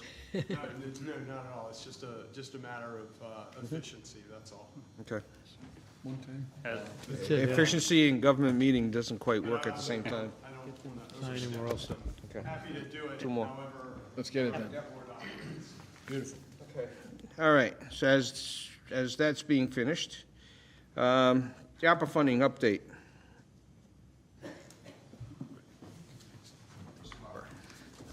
Hello again. Okay. In your packet, you should have a spreadsheet for the ARPA to date. So to date, we have been awarded just under $2 million. And as of last week, we submitted $2,768,000 project for the 579 Old Westport Road project to ARPA for the construction of the project. So I know Gary's working on that submission. So that gives us a grand total of, excuse me, 4.8 million? Buying a used car for this guy. 4.8 million? million, you're correct. And along with the project from the schools through the county, that leaves us with about $350,000 to $360,000 left in the queue, or in the balance remaining for other projects. So we do have another number of other projects that we'll be prioritizing to bring to the select board for a vote. Which is good, because I don't want to give the county any money back at all. We want to use I it want all. to grab whatever I can from the Absolutely. county. To date, we've expended just under $1 million. We've expended $953,707 on the projects that we've been awarded as they're being underway. The wastewater treatment facility, clam press upgrade, and the compost and building. Yep. That's a $600,000 project that's starting tomorrow. They mobilized today, so that'll be underway shortly. The UV bulb replacement, that's been fully expended. So, Okay. As far as the remaining ARPA funds, if there's anything that comes down the pipeline that we need to get done, I want them high priority items. I just don't want, what I really don't want to have is kind of like a free-for-all from one department versus another department. It's got to be high priority. Yep. And it's got to affect the most. That's the way I look at it. If there's a certain segment that it's going to affect and 75, 80% it doesn't affect, I want it to affect the 75, the 80%, the 90%, the 100% of the people of the public. That's where I want to see any kind of, additional ARPA funding go. And just with that, at an upcoming meeting, Gary and I are going to be working together. So we have the remaining county funds, but we also have revenue replacement locally. Some of that we've earmarked, but with that, we would like to bring that back before the board. If there's any adjustments we need to make, if there's timelines that certain projects aren't moving forward, and we can again make sure that we are spending these funds. We would like to have that back, hopefully by the next board meeting. Okay, sounds good. All right, thank you, Tim. You're welcome. All right. Tim, just a note, Sean, Yep. because I had brought it up at a couple of other meetings, the deadline for the reporting of these and the applications has been extended, so if you can just talk about that. That's correct. Yep. Yeah, so Went from June 30th to September. till to the end September of- 30th? Yeah, the end of September. So we've got a little bit more breathing room to get some of these things approved and. Yeah, but we're trying not to wait to submit these. So, if they have questions, and they usually do have a lot of questions, and sometimes it takes months and months to get these approved, we'd like to get these submitted as soon as possible to get them approved. Or if we have to, go to another project, we can resubmit. Right. Okay, terrific. Anything else on this, anybody? All right, thank you, Tim. Thank you. Okay. Patiently waiting Yes. is we have the South Coast Bikeway Alliance feasibility study presentation, and I'm assuming they'll be also here for the Bikeway Pathways Committee CPC application. That is correct. All right, so we can get, so any bicycle has two parts to it, two wheels, we have two subjects. So if I may, I'll just give a little bit of an introduction. So this study was done a couple of years ago at this point, back in 2021. South Coast Bikeway worked with Serpide to evaluate different routes for the regional connector between Fall River, Westport, Dartmouth, and New Bedford, really with the goal of having a central route for bikers to take on the South Coast. So, with that, they completed the study. There was some engagement between some town departments. I will say this was during COVID, so some of it was virtual. But with that, the conversation came up earlier this year when our local Pathways Committee with South Coast Bikeway were looking to do a Mass Trails application as well as a CPC application. At the time, we felt that it would be beneficial to hold off, and that would allow us the opportunity to come back before the board to share the findings of that study. So tonight we have Jonathan Gray with Serpide to just share a couple slides on the findings of the study, and then as the next agenda item, we have representatives from South Coast Bikeway and our local Pathways Committee to speak on the upcoming applications. All right. Good evening, everyone. All yours.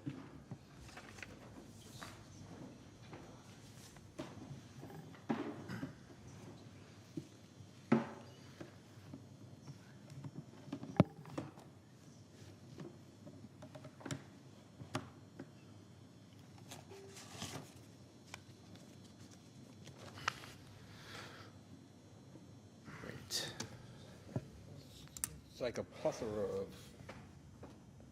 screen time today. Apologies for that. That's all right. Okay. We all good? All right. So everyone, my name is John Gray. I'm a transportation planner at Serpide. For any folks that aren't familiar, Serpide is the regional planning agency for the region. We work on master plans, regional transportation plans, environmental preservation, habitat restoration. We're also the host agency for the SMMPO, which is the Southeastern Massachusetts Metropolitan Planning Organization, which is a transportation planning agency which is required to fulfill the federal requirements of transportation planning. And we represent the SMMPO and Serpide have the same geographic area, same 27 communities. The work of the SMMPO is primarily performed by Serpide transportation planning staff, including myself. And SMMPO cooperatively selects transportation programs and projects for funding through the TIP, which is the Transportation Improvement Program, which is what most folks know the SMMPO for. Annually, our TIP allocation is approximately $26 million across the entire region. Just a little bit of background in history. So Serpide has been planning, to try to create high comfort bike facilities, bike paths across the region for many years, going back all the way into the 70s. The South Coast Bikeway Alliance and Serpide have worked very closely on numerous projects across the past over a decade to advance different projects and fill gaps in the region's bikeway. So one of the challenges has been the gap between Fall River and New Bedford has been a priority for our agency and South Coast Bikeway for many years. But one of the challenges is that, for a lot of the communities that have developed bikeways, they're doing it along, former railroad corridors. And so since the railroad corridor through Westport and Dartmouth is still an active railroad corridor, that has, I think, been one of the main reasons why it has taken a long time to kind of figure out, what the best routing is and sort of congeal across multiple municipalities. So back in 2020, the South Coast Bikeway Alliance contracted with Serpide to complete phase 1 and 2 of a feasibility study. And so this is the routes that were analyzed during the feasibility study. The original intent of the feasibility study was to see if the Northern Scenic Greenway was feasible. Serpide recommended looking at multiple different options, including the railroad corridor, Route 6, and the southern route as well. So the northern route connects into the old railroad corridor around the Fall River Westport town line. It goes up Old Bedford Road, or it goes up Sanford Road, and then Old Bedford Road in Westport, and then Old Fall River Road through Dartmouth, and then connecting into New Plainville Road in north end of New Bedford, coming down to basically the two kind of waypoints on either end. For the feasibility study was that connection in Fall River, because Fall River has a rail trail that they built, I want to say around 2008. So that is established route in Fall River. And so basically the goal of the study was to look at that connection between there and the New Bedford Fairhaven Bridge. The reason being, Fairhaven has a substantial length of bike path already, and Mattapoisett, Marion, and Wareham all kind of were along the same kind of plan of all kind of building off a lot of, again, defunct railroad corridor. So that gap between those two areas, Fall River and then the New Bedford Fairhaven Bridge, is sort of the scope of what we were looking at.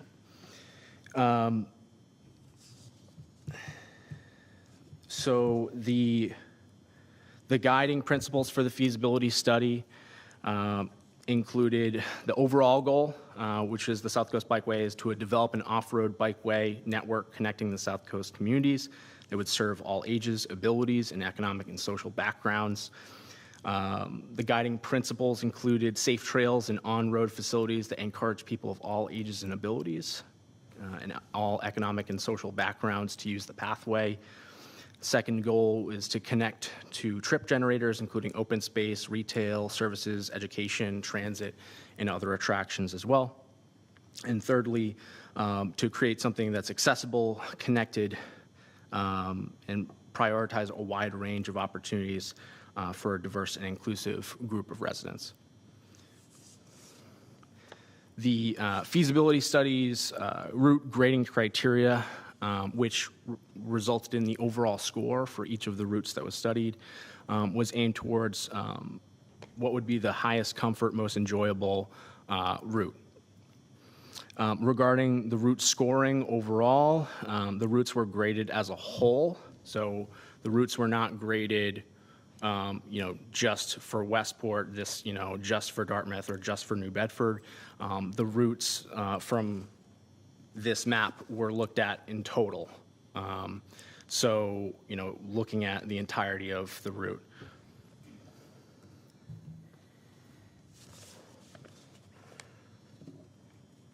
So this was kind of the end result from all of our analysis. We utilized a variety of different grading criteria to look at and evaluate the different routes. The photo in the background here is a picture of the railroad corridor in Dartmouth. And it might be a little bit difficult to see, but essentially for the railroad corridor, it's railroad tracks on top of a sloping hill that drops off substantially on both sides. So if the railroad is to continue operating, to do a bike path in addition to that would be very expensive because it would require essentially building like a boardwalk or something on the side of a railroad corridor, and boardwalk is very expensive. So the rail corridor, I think, is the main thing. From this feasibility study, I think the rail corridor, as long as it is, continues to be an active railroad corridor. It seems like it's the least feasible route, and it scored the lowest as well. The other routes came out in a relatively similar kind of scoring, 21, 22, 23 points.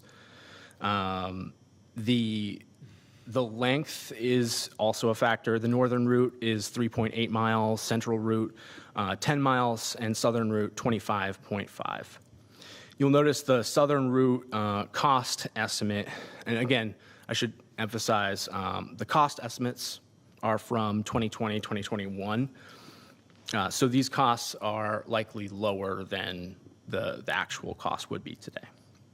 And the cost estimates were developed with a tool provided by MassDOT. The southern route, you'll see it comes out to $3 million, but its also length is 25.5 miles. That route primarily goes through Westport, kind of going through kind of south of Route 6, connecting into UMass Dartmouth, then kind of heading south into South Dartmouth, Padenham Village, and then linking back into New Bedford, kind of Cove Walk and Harbor Walk area before kind of going back up to the New Bedford Fairhaven Bridge area. The northern route was, again, that 13.8 miles. Total cost on that was estimated around $18 million. And then the central route, which is Route 6 primarily, that total cost came out to about $31.5 million. Both of them somewhat moderate difficulty. I will note the jurisdiction, though, is an important consideration.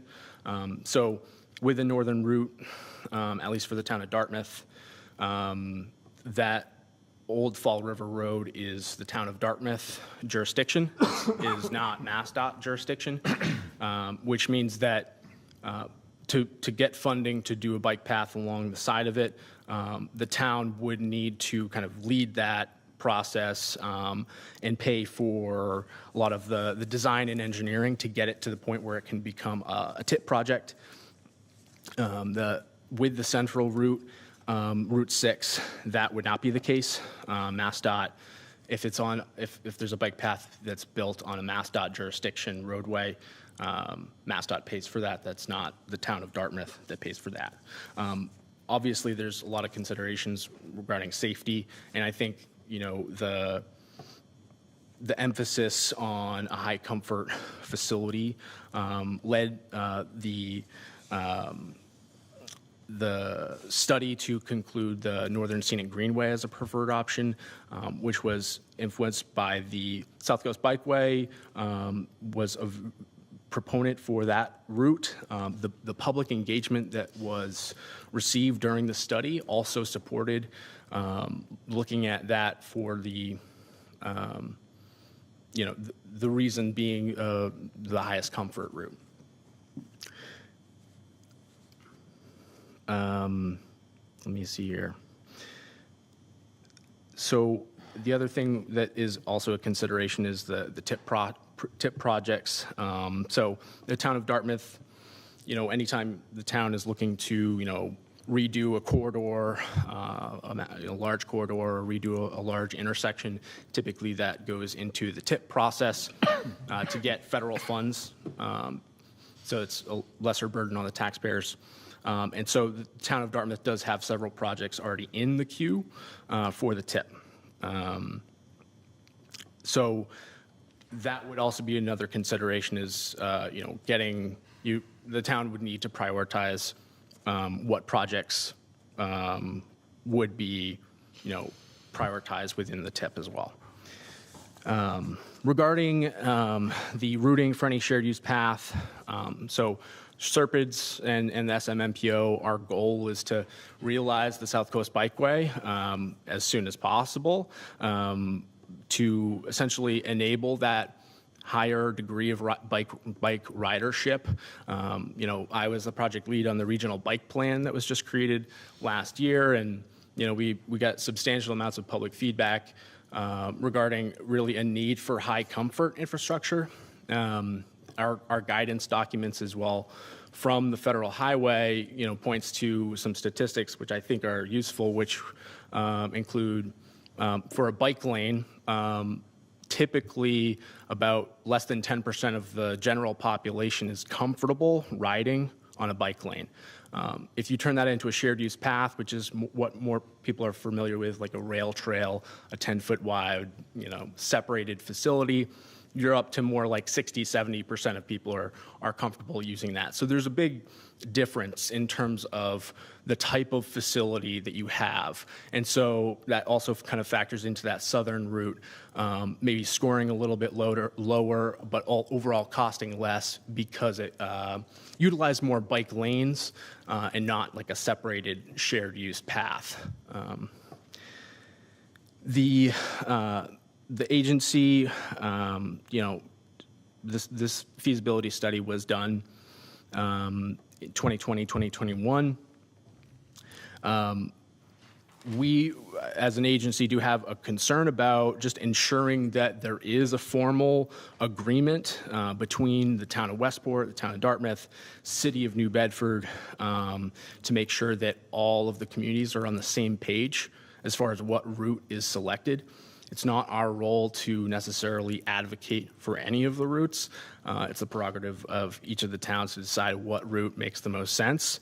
But it's important that all the communities are on the same page because we're talking about expensive infrastructure here. So making sure that all the communities are on the same page as far as where their bikeway is going to start and where it's going to end, ultimately that will help to make sure that everyone's on the same page and everyone's going towards that same goal. We also recommend additional public outreach related to the proposed routes for underserved communities and community institutions and agencies. such as UMass Dartmouth and SRTA. It was noted that the feasibility study was done during COVID, which was a limiting factor on the amount of public engagement that we could receive. So it's important, I think, that we kind of make this as inclusive a process as possible, and we have done that, but I think there continues to be public engagement really is never done, at least in transportation planning. Just since the feasibility study, Serpide completed a corridor study for Route 6 for Westport and Dartmouth. That study recommended a shared use path along the entirety of the study corridor. So Westport has significantly lower traffic volumes than Dartmouth, so it's possible there could be a shared use path on both sides of the road in Route 6 in Westport, but at least for Dartmouth, as far as the study was concerned, it looked at including a shared use path in Dartmouth as well. MassDOT staff have also recently indicated support for a shared use path along the south side of Route 6 from the Fall River, Quequechan River Rail Trail all the way to Buttonwood Park in New Bedford. In the meeting in January 2024, Serpide, the South Coast Bikeway Alliance, met with the Mass Trails team, which is an interagency collaborative between MassDOT, Department of Conservation and Recreation, Governor's Office. And in that meeting, there was definitely a strong desire for some form of commitment from the neighboring communities to kind of align on that, what is that preferred option for all three communities. And then our meeting last month in May 2024 with municipal staff and South Coast Bikeway representatives from Westport, Dartmouth, New Bedford. There was support for Route 6 for a variety of reasons, but a consensus was by no means reached. There's still more discussions that need to be had on what exactly the final route will be chosen. And so that's what Serpide is really looking for, is that formal commitment. And so we're committed to assisting to get to that formal commitment from all three communities. This is just a general a map that we have for the regional bike network, green being potential shared use paths, blue being existing or proposed bike lanes, the pink being a shared road, which would include kind of share rows. So there's obviously many options. And so I'm happy now to answer any questions that anyone has regarding the feasibility study, or I can wait until after. We can have a discussion later as well. Any discussion? For me. Well, I guess I'm looking.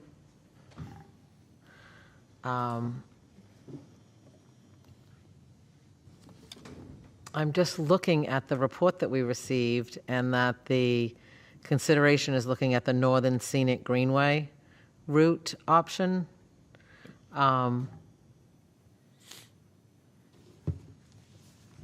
Which I find that one and the roads that you mentioned, that would be the purple on so the that slide. Correct. Yep. Which is 13 miles. Yep. It does not, I guess it does connect eventually to the Fairhaven. Yeah, so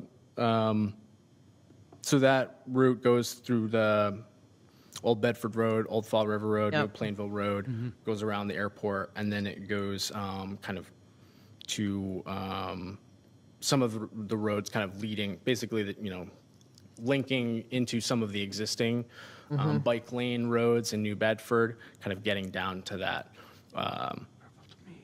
Port of New Bedford area. Like a leg that goes towards Acushnet, although Acushnet's not, it doesn't continue through Acushnet. So yeah, so that was That was an option. I would say that the town of Acushnet has created a bike and pedestrian committee this year, and we're exploring all the different options for them to connect into the bikeway as well. I think traditionally the South Coast Bikeway has not necessarily included Acushnet explicitly as a community, but they obviously can connect into it wherever the route ends up being. But this was one of the options of potentially, connecting into Acushnet and then heading down to Fairhaven via Acushnet as well. Mm-hmm. Maybe one question, I guess. If we go ahead and build the northern route, and it's said and done, it's really well done, it's beautiful, but now there's so much activity through the South Dartmouth area over through Paid and Aram that people are not going to stop doing that route if they like that route better? Or is it's going to be well accepted because it's such a well-done route in the northern tier? I don't know if I have the best answer for that. I think, it's almost like if someone built a new road, how many people would use it? It really depends on where they're trying to go, I think. The South Coast Bikeway is, looking at kind of the 50-mile stretch between Rhode Island and Cape Cod as kind of a spine route that communities can plan their bike networks around that spine route. So you have kind of almost, the best way I can liken it is like it's the interstate highway of the bikeway, but you have, your connecting kind of roads into that, which would be, the town of Dartmouth's individual bike network. It's hard to say. I think, depending on a variety of factors, it could, if there was a tremendous amount of development along a specific corridor, I think that would influence it. It's also, I think, getting to my point about kind of it being the interstate highway, not necessarily everyone is going to ride the full stretch. They're going to use a portion of it that is useful for them to, get to a destination, whether that's, riding to work or riding to school or something else like that. Thank you. I guess my other question is, the southern route is much longer and less expensive. And so Yeah. I guess that's my conundrum. Yeah. Why didn't when I was reading this, I was like, okay, it's going to be the orange route. I I'm understand surprised. that, yeah. So I think that gets to my point earlier about high comfort infrastructure. And so that the southern route has a lot of bike lanes is kind of part of the route. The feasibility study was not looking at, putting only shared use path for the entire section. So I think it was, basically including existing bike lanes or bike lanes that are already kind of planned as part of that route. So bike lanes are much less expensive than a shared use path. And so that's why it's cheaper, but you're sacrificing comfort. And so it gets to my point earlier about, just a tremendous amount of people are more willing to ride on a shared use path and a rail trail, a 10-foot wide kind of section of asphalt that they can, take their kids on and feel, relatively safe on. With a bike lane, I don't think you're going to get that kind of ridership that you would like to see. It's not to say that it shouldn't be the chosen route. It's just, anytime you're kind of giving up on a shared use path and going for a bike lane instead, you're kind of ceding a high degree of ridership, essentially, which is a trade-off. Is it John? Yes. John, what about the other utility pathways? Gas, electric, they're flatter, they have to maintain those. Right. Were they included in any of the study work? That's a good question. They were not included in the feasibility study. I think, I could be wrong. I think a lot of the utility corridors, at least that I've seen in this area, again, I could be wrong, but I think they kind of go more north-south and maybe not as much east-west. The other thing, too, with utility corridors is the utilities often have an easement for electric transmission or distribution lines, but they don't have ownership. So instead of one property owner being a utility company, it might be 50 property owners that have easements. So that right-of-way is kind of the major challenge for a lot of this transportation planning. And so I think that kind of ruled them out. But No, a lot of the gas lines do run south to north, and then I was just thinking of that electric transmission line that runs through the north end in New Bedford. But the ownership is definitely an issue then. Yeah. Right, yeah.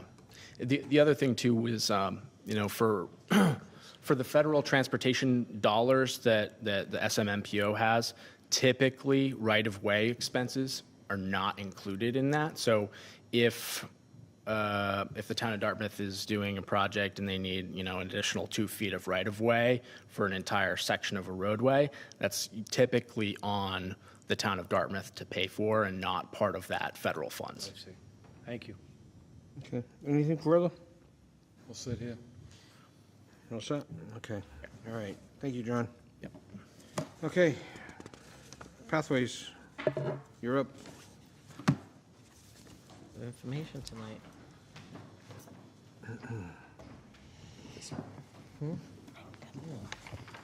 Oh, my. Very fun. Hello. We have a group of us up here. Bill will be changing the slides for us.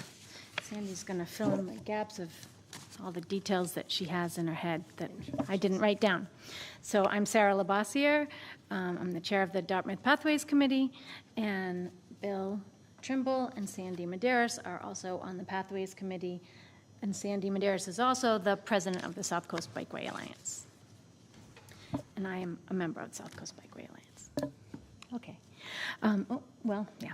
So we prepared a slideshow with some overview, which we're going to just flip through the different projects that we've, just to show that we have been active. We've continued and completed up till now. We've added 2 more kiosks to the Dartmouth Heritage Trail that was started in 2014.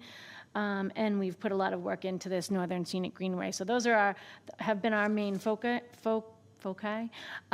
recently, and we have a few slides that highlight the Heritage Trail. These are our accomplishments. We had built a kiosk at the Pascomansit Park and one at the Lincoln Park Westport Factory area on Beeden Road and corner of Beeden and Reed Road. Designed a web page, created some trail signs with the help of UMass Dartmouth students, and connected the kiosks into a bicycle route. And this is, I have to say, Andy Langhauser, how to say his last name. He has been the driving force. He is fantastic, and he's done most of this work here. But that's an example on the left of one of our kiosks, and on the right is the map of the trail that connects them all, or one option. And we have, you can find that on the town's website under the Dartmouth Pathways Committee page. So there we go. Thank you.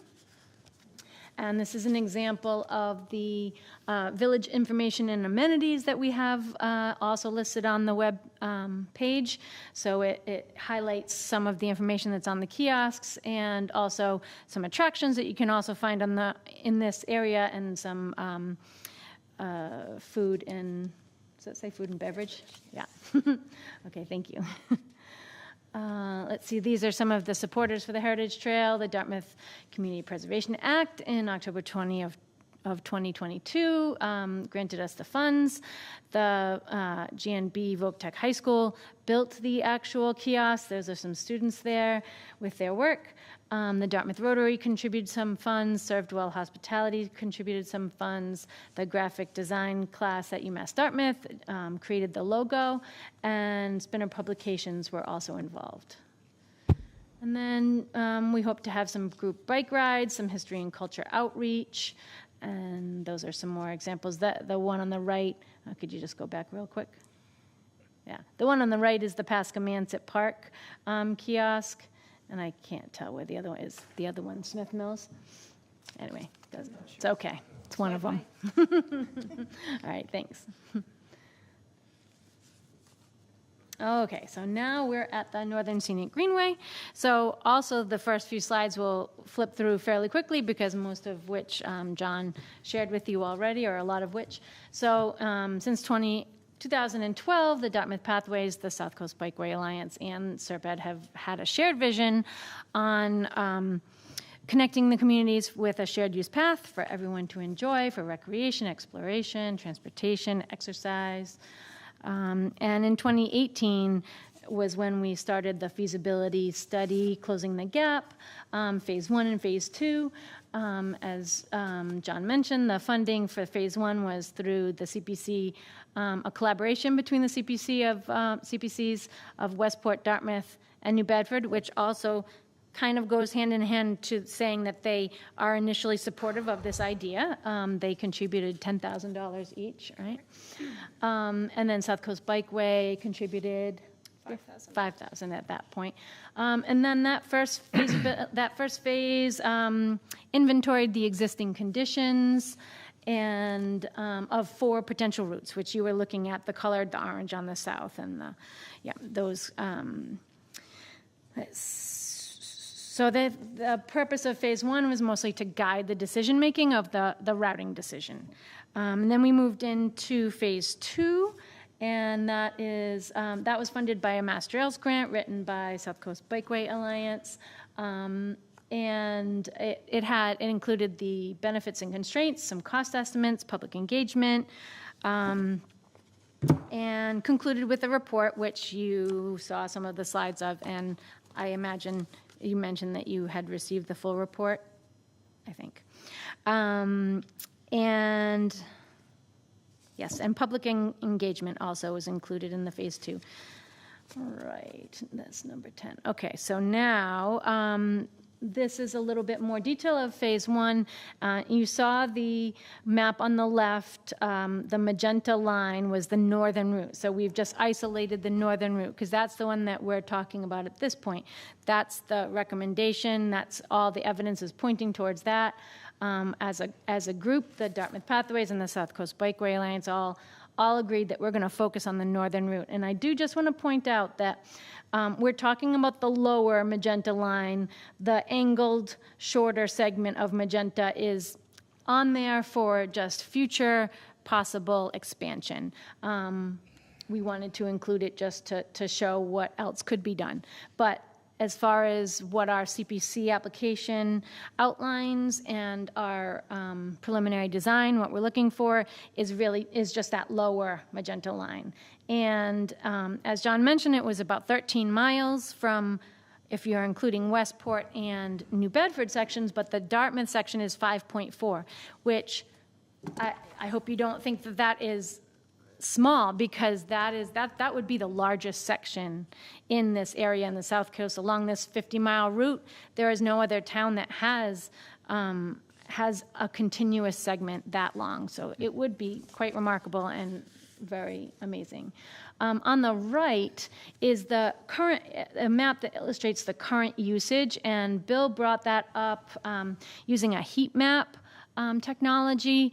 And if there's any more details that you want to share, Bill, you can. But if you notice, the top is in red, and then there's some bottom lines in red, and the top would indicate the Northern Scenic Greenway route, and then the bottom would be the southern route. And go ahead. So what this is it's a compilation of GIS tracks that bicycle riders have made as they rode across Dartmouth. And you'll notice that they ride on the Northern Scenic Greenway, or they ride on Old County and Old Westport Road. Virtually nobody rides on Route 6. No cyclists ride on Route 6. No.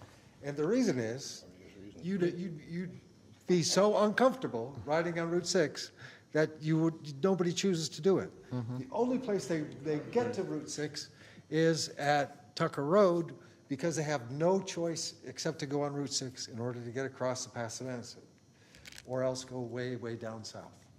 So actual data is that bike riders ride the Northern Scenic Greenway to get across Dartmouth, or they ride a southern route in order to get across Dartmouth. So that's all that shows. Thank you. And, furthermore, even though one argument might be made that, well, Route 6 doesn't currently have any bike facilities, so once they build the bike facilities, more people will ride. Sure, more people will ride, more people will walk, and we want that also. We want both and. But that map on the right showed that comfort is important to cyclists, and they are going to go where they're more comfortable and when they feel more safe. And so right now, the safest option is Old Fall River Road and the southern route. So we are presuming if we make it even more safe, that they will also continue to ride up there. Yeah. Before you leave this slide, when looking at the purple, Do we and want I to go understand. back to the 2?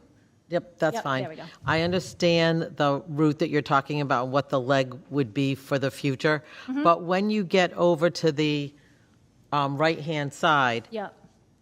are you proposing to go the Tarkin Hill Road Good question. end, or are you going all the way to Fairhaven? Sandy's going to address that. Okay. Okay, so once we get to New Bedford, it's pretty much up to New Bedford which Oh. way we go. New Bedford is doing wonderful things. Yeah, Right now, they're really concentrating on north-south connections. They're doing a wonderful working waterfront connector.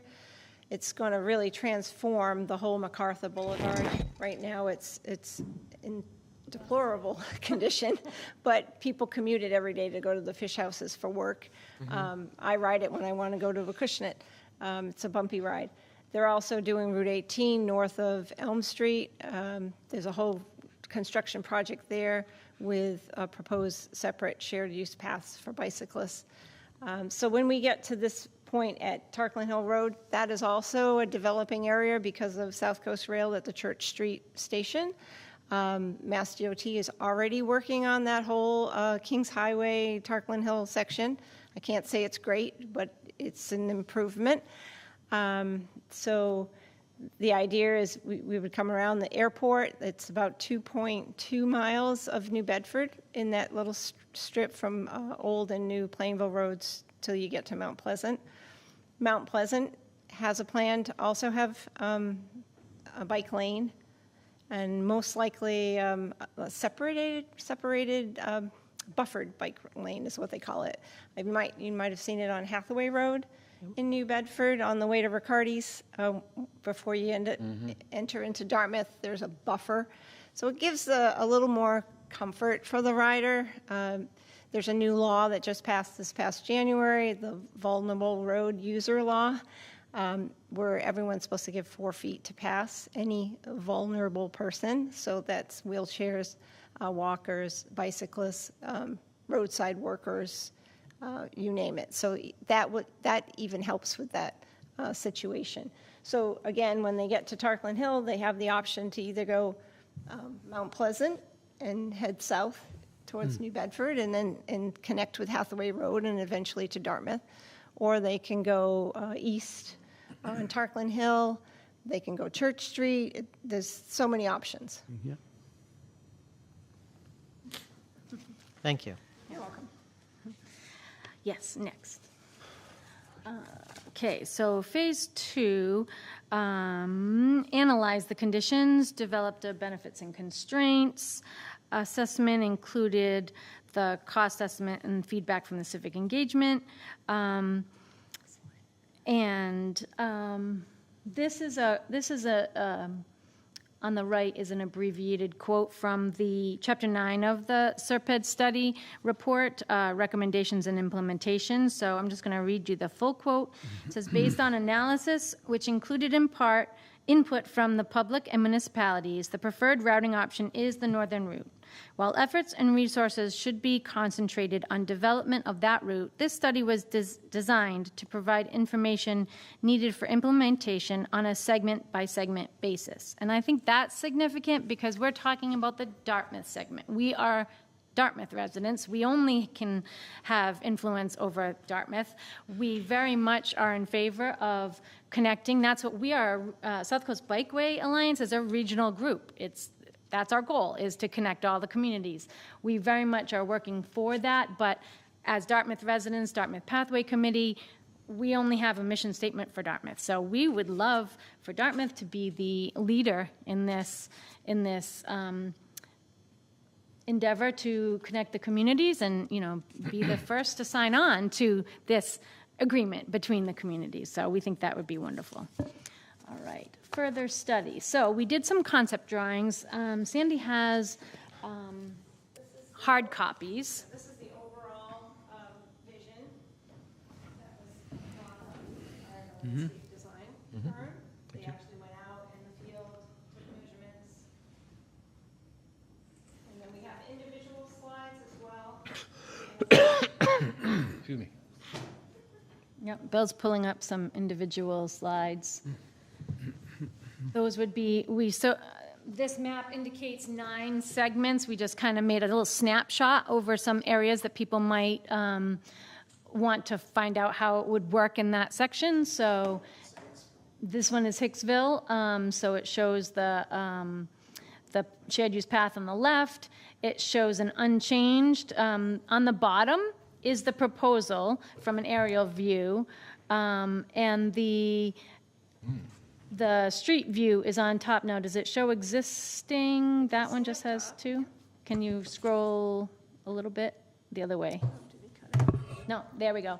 So at the top shows the existing view just with the measurements, because in as many cases as possible, which was most of them, I believe, we found that we didn't have to change the yellow line. We sometimes had to change the width of the road, but kept it within standard practice for traffic lanes. Yes, the center line did not change. That was we agreed upon that in the beginning to keep costs down.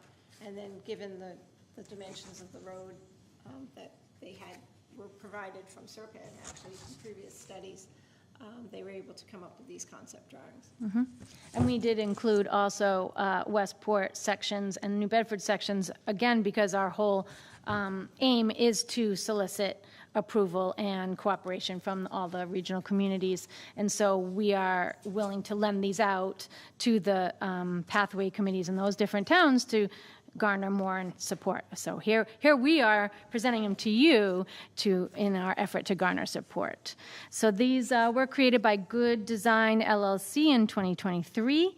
There we go. Let's see. And they were funded from Dartmouth Bank. Yes. Generous. Yes. All right. Mm-hmm.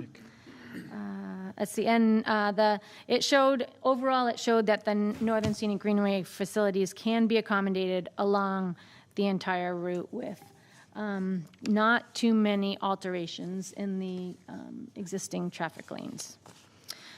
And then concept drawings, which we had showed you. Let's see if there's anything else. Nope.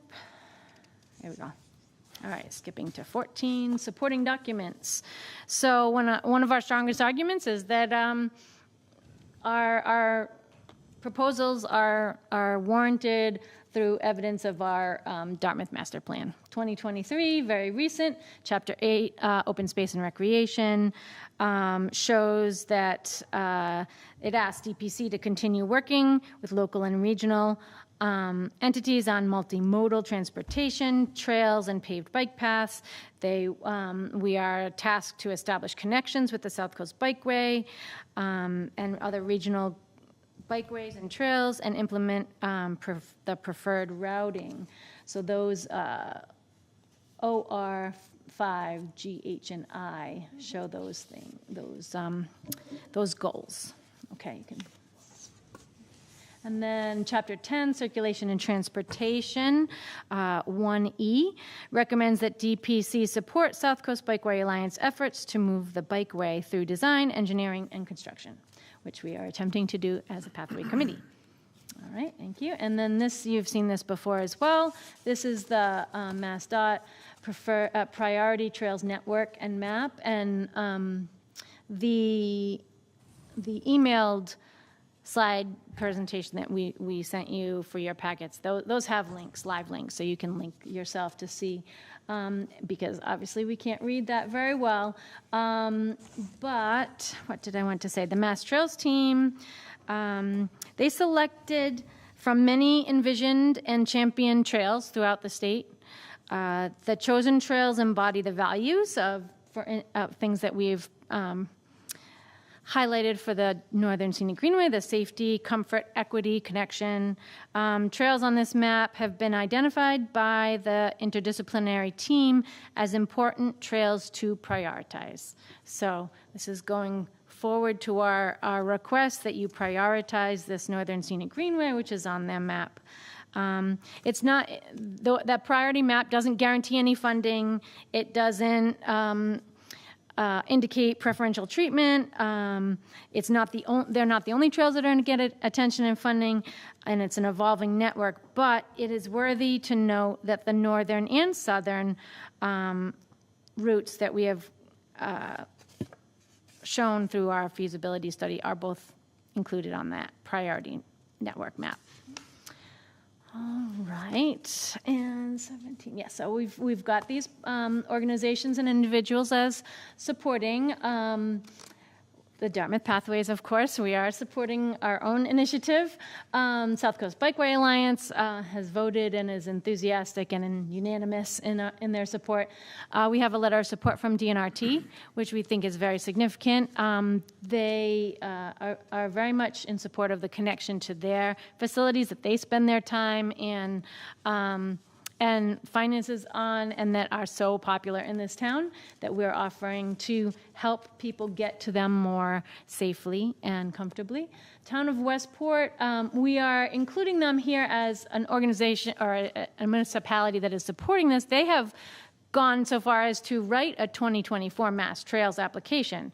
They were waiting to hear if they received it, but to continue from the Fall River Westport line along the railway corridor until you get to Route 6. So they're on their way. That's their first step. They've taken the first step. So they've contributed money towards the feasibility study. They've taken the first step, written the grant. The town planner, Mike Burris, was instrumental in writing that and putting that forward. So I would say that they are in support as far as we can say. And then the East Coast Greenway, if you're not familiar with that, it's a 3,000-mile route that goes from the border of Canada in Maine down to Key West, Florida, and it stays generally along the East Coast, and our town of Dartmouth has many miles along the complementary route, and it includes our Northern Scenic Greenway.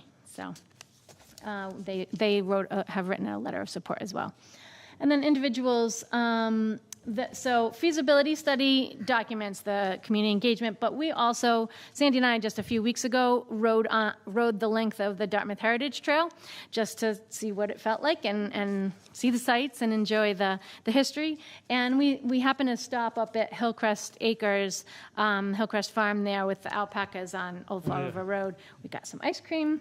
We engaged the owner in some conversation and just asked her opinion. What she's one person, but she was very much in favor, talked at length with us, and was very convinced that many neighbors would also be in support for the sake of their school children and people that come up to their business and are already riding on that road, but without any bike lanes or shared use paths. Or sidewalks. So, yeah. So we've got Dartmouth Parks and Trails, and then the Cornell Pond that we've invested in. So it's all surrounding that. So we feel it's so significant. All right, so we can, let's see. Oh, and I did want to make the point that New Bedford is concentrating on north-south. They repeat that often, that that's their focus, but it should be noted that our west-east Northern Scenic Greenway connects to the north-south network that New Bedford is creating. So I think that is very much workable and important. Also, the point that we've made down at the bottom, that this preliminary design that we are advocating is created with the CPC money, does not obligate any of the towns to any further action. So Dartmouth included. So it's not I don't know. It's just, we very much would like to further study. We're asking you for further support and further study. We like this focus that the regional approach would be the ideal, but don't let the ideal stand in the way of the possible, or I would even say the viable, like we've shown through the concept drawings, that this is a viable plan. So we ask you that to consider that as a standalone even, this route would provide immediate benefit to the users. It would encourage neighboring projects. It would encourage Westport and New Bedford. Dartmouth could lead the way, bring people to our town for commerce and just support our town's stated goals. And that is what our first, next, and then steps are, just to ask you to support the Pathway Committee's application to CPC for the matching funds that we would use to then have a grant written for the Mass Trails. I would also add that the TIP is not the only way to get funding. There are many, many funding sources, especially in these days that it's very popular. So we are confident that we can seek funding even if Dartmouth has other items in the queue of the TIP.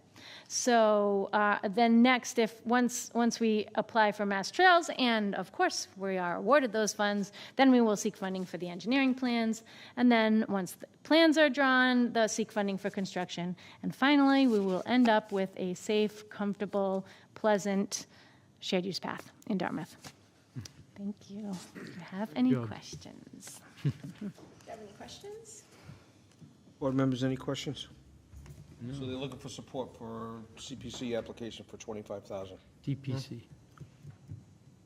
Yeah, So it's Dartmouth CPC Pathways. funds, yeah. That's what I said. DPC for CPC. CPC, that's what I said. That figure for $18 million, The 5 point. That's not for, right? that's for the entire portion from Oh. Westport to Fairhaven. New Bedford. New Bedford. 13 miles. Dartmouth's only Okay. concerned about 5.5 miles. Okay, so it's Our roughly, only, our region only. so it's 40% Dartmouth only. 40% of that number? Sure. Whatever number. 5.4 miles worth. Out of 13.8, Right. okay? Take that amount, divided by 13.8, then times 5.4, and there's your amount. 40%. Guesstimate, okay. The South Coast Bikeway has voted to give $15,000 as a match for this application to bring it to the 20% requirement. So the Mass Trails grant would be for $160,000, with $25,000 from Dartmouth CPC and $15,000 from South Coast Bikeway Alliance, giving us a total project cost of $200,000. And that would include an aerial flyover first, a GIS assessment at $65,000, and that would give some immediate information as to where the path should be located, which side of the road, depending on existing conditions, so that we don't go and study things that we're not going to do. And then the remaining money would go towards the further design and engineering. Okay, on the support, does anybody have any questions? Looking for this, the Dartmouth CPC would entertain the granting this, but that would come before the October 2024 town meeting? Correct. Yes. I'm just thinking timeline. And in that time frame between now and the application deadline for Mass Trails in February 1, 2025, we will do our best to get New Bedford and Westport on board, as we hope you will today. Well, could be a start.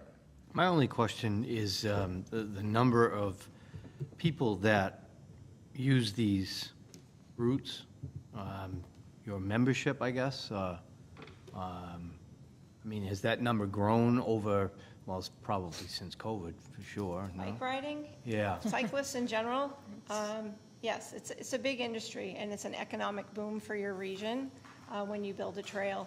I just came back from riding the Erie Canal Trail, and it's been a wonderful economic boom, especially for the communities that suffered when they moved the Erie Canal. I just learned that. They straightened it out, but the other communities still have a rail trail, and they benefit from it. You stay the night, you eat in their restaurants, you go to their breweries, you spend money. And this northern route for Dartmouth, even on the local, for local use, you have employers on Fons Corner Road. You have a connection to the South Coast Rail on Church Street, which is doable, especially with e-bikes today. You have at least 5 open space and recreation properties along that route. Over 10,000 acres between Cushnet, Cedar Swamp, the Bioreserve, and all the ones in between. There's a lot of opportunity for recreation, transportation, and entertainment. So my comment on that would be, if you build it, they will come. Bill, I was going to say the same thing. If Holy cow. You know, in Fairhaven and Mattapoisett, there is bike culture is growing up there daily, and people use those paths more and more and more and more. And so, if we have the path, then people will use it. It's the fact that people don't feel comfortable that prevents them from going out. And so if you build it, they'll come.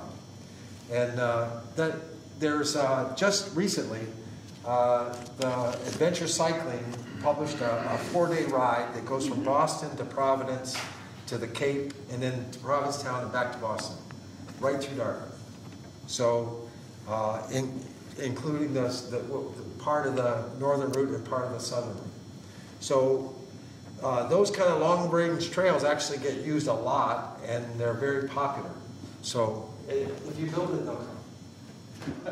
Yeah, and there were shout-outs to restaurants, hotels, attractions on that blog, and it's up there for viewing all the time. So we want to get our community up on there as well. I've already reached out to East Coast Greenway.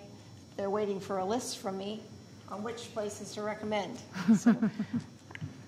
All right, so on the question on the support, is there any further things? Do I have a motion? So moved.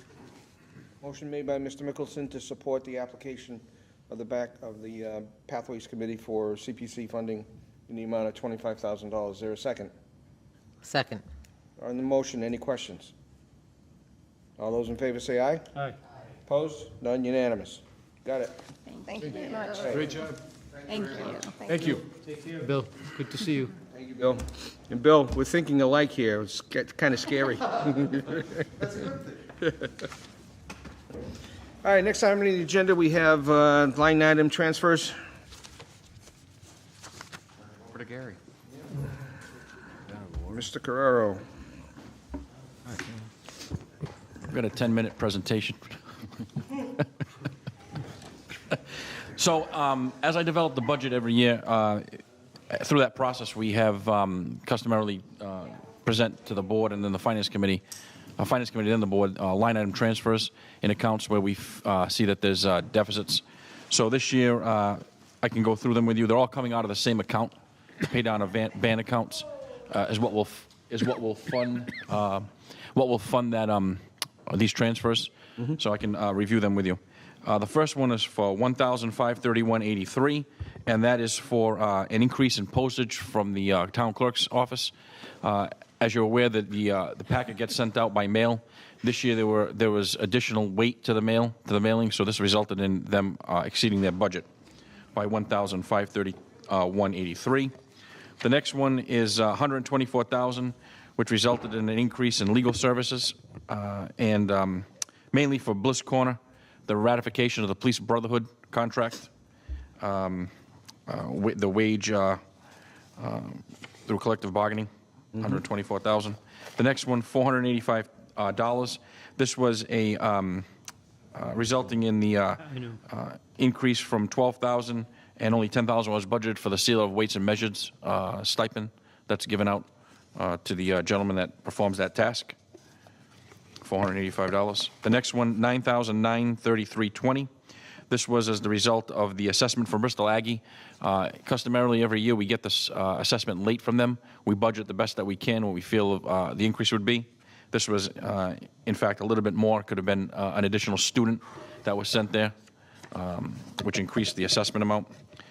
And the last two, $8,418.24 for the pension assessment for two reservists in the National Guard. October of 23 and November of 23, the town is responsible for paying the pension on behalf of them when they're not here in town working. That's usually, we usually have that every year. Last year was a different individual. And then the last one was $73,600 for library repair for Southworth Library, which resulted from the emergency from leaky pipes and resulted in her having to go out and repair that and increase to the budget. So those items are what we have for fiscal 24. As mentioned, Finance Committee has voted on all these and recommended that they be approved. Okay. Any questions on this? All right, do I have a motion? Motion to recommend Okay. payment on these, As presented? as presented, the request for transfer of appropriations. Okay. On the, is there a second? Second. Sorry. Motion made by Mr. Mickelson, seconded by Mr. O'Neill to approve the line item transfers as presented. Any questions? All those in favor say aye. Aye. Opposed? None unanimous. Okay, thank you. All right, next item on the agenda, we have the Potho Therapeutics retail and cultivation host community agreement execution. Yes. So as the board knows, back at the end of 2022, the state updated its regulations with regards to host community agreements and the language and the terms and conditions that can and cannot be included in those. Over the last couple of months, our council has been working with representatives from Potho to update the HCAs for the retail operation as well as the cultivation and manufacturing operation for Potho Therapeutics. Before you tonight is the final draft of those discussions, and the vote tonight would be to execute the new host community agreements. Okay. And that is here as well from Potho. All right. Board members have any questions on these? I think we went over this before, obviously. The most significant change? So the most The dollar value. Right. So the most significant change is with regards to the community impact fee. Before, if you recall, there was a 3% flat rate. Now it is more or less structured as a reimbursable expense to the town based on actual funds spent. Other terms such as the community gift, those have been omitted at this point. So what's before you this evening also mentions more or less the termination from the existing HCA to this new contract.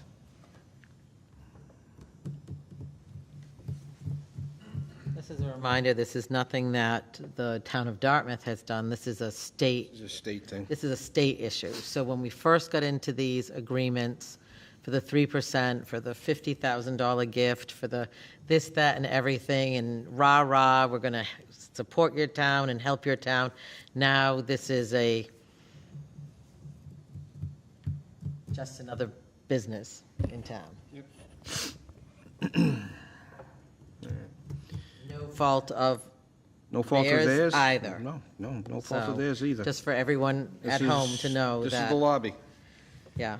Mr. Chairman? Yep. Before we vote, can we get a comment or before or after on the status of the retail and the schedule? Of course. Just for both familiar and new faces, Matthew Medeiros, the president of our retail operations and CEO of our cultivation and manufacturing operations. We actually just had a PPLI interview, which is a post-provisional license inspection interview on last Friday with the commission, and they expect to come inspect the retail facility in, I would say, the next 2 to 3 weeks at maximum.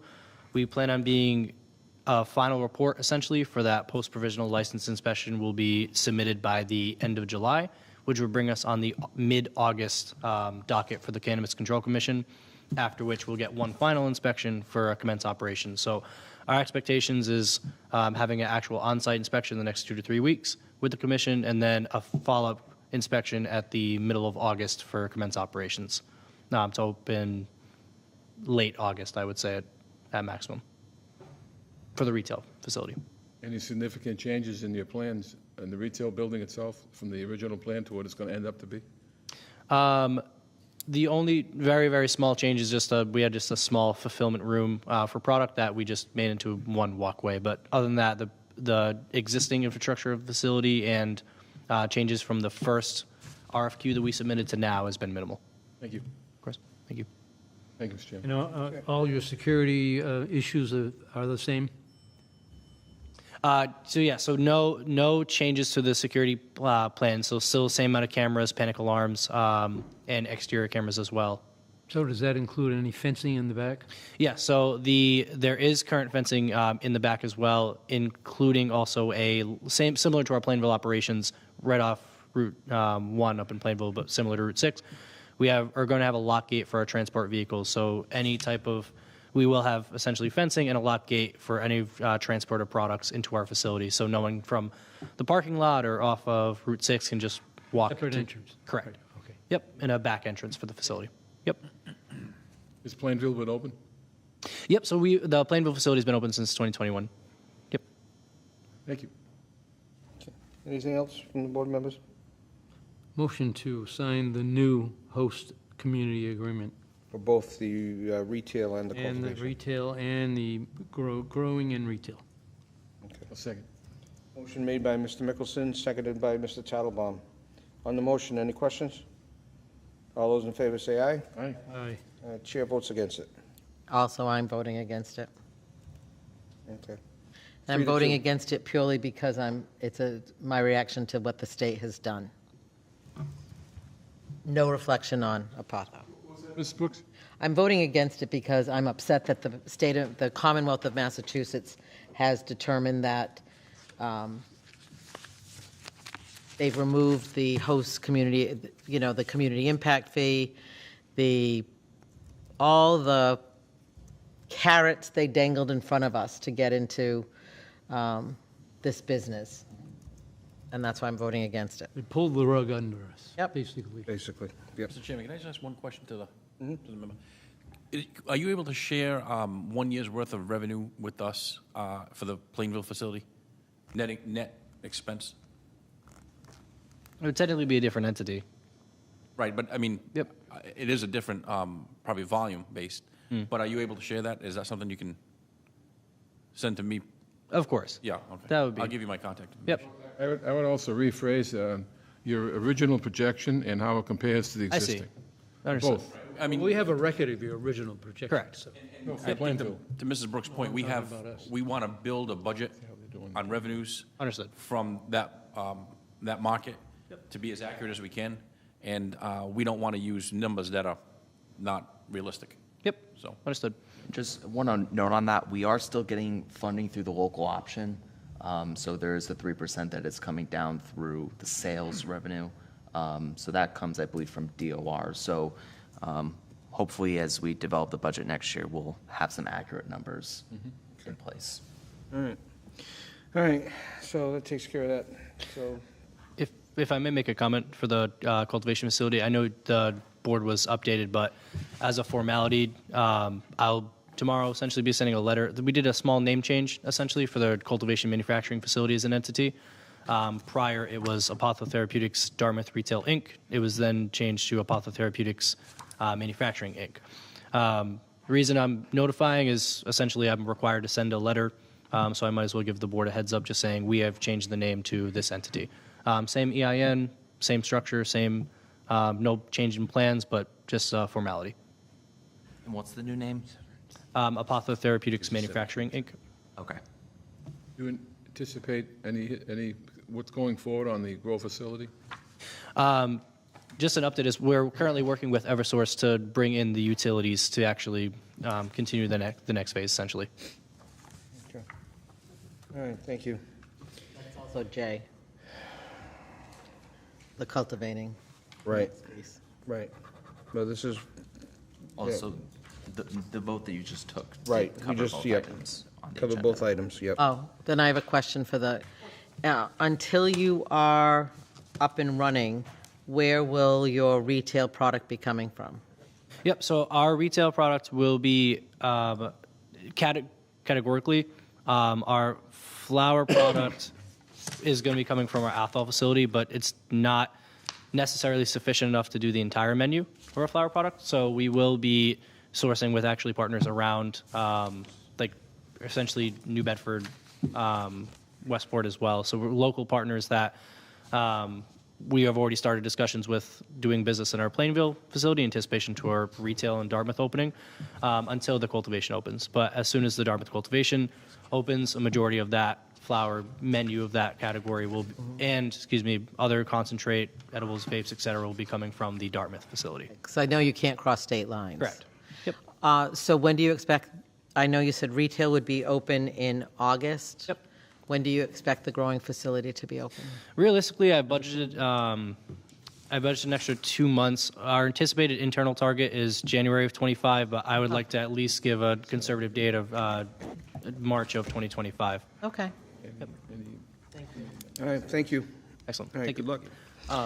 Is it? I'll send you a copy. Thank you. Following I this appreciate meeting. Okay. Next item on the agenda, we have boards and committee appointments. So we don't have, can I interrupt go ahead. before you go through this? We don't have any indication of any of the Some of them. members submitting of when they're,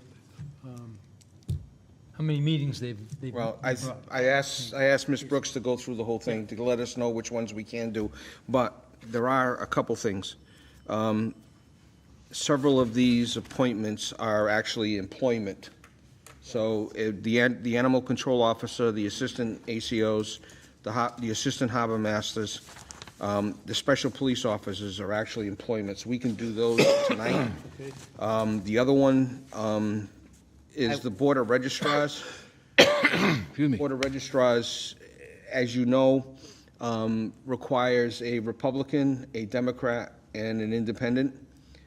So this is, I believe, Mary Ellen DeFrias is the Democrat choice for the Board of Registrars. I know she's not the Republican, because that's Randy Weeks. Okay, so, and then whoever. Well, that's the only one, she's the only one. Right, she's the only one there, so we can definitely do those five. The Board of Appeals, I have a little bit of a concern, because we do have the attendance record of the Board of Appeals, and both Mr. Gardner and Mr. Farrier are 50% or less in attendance.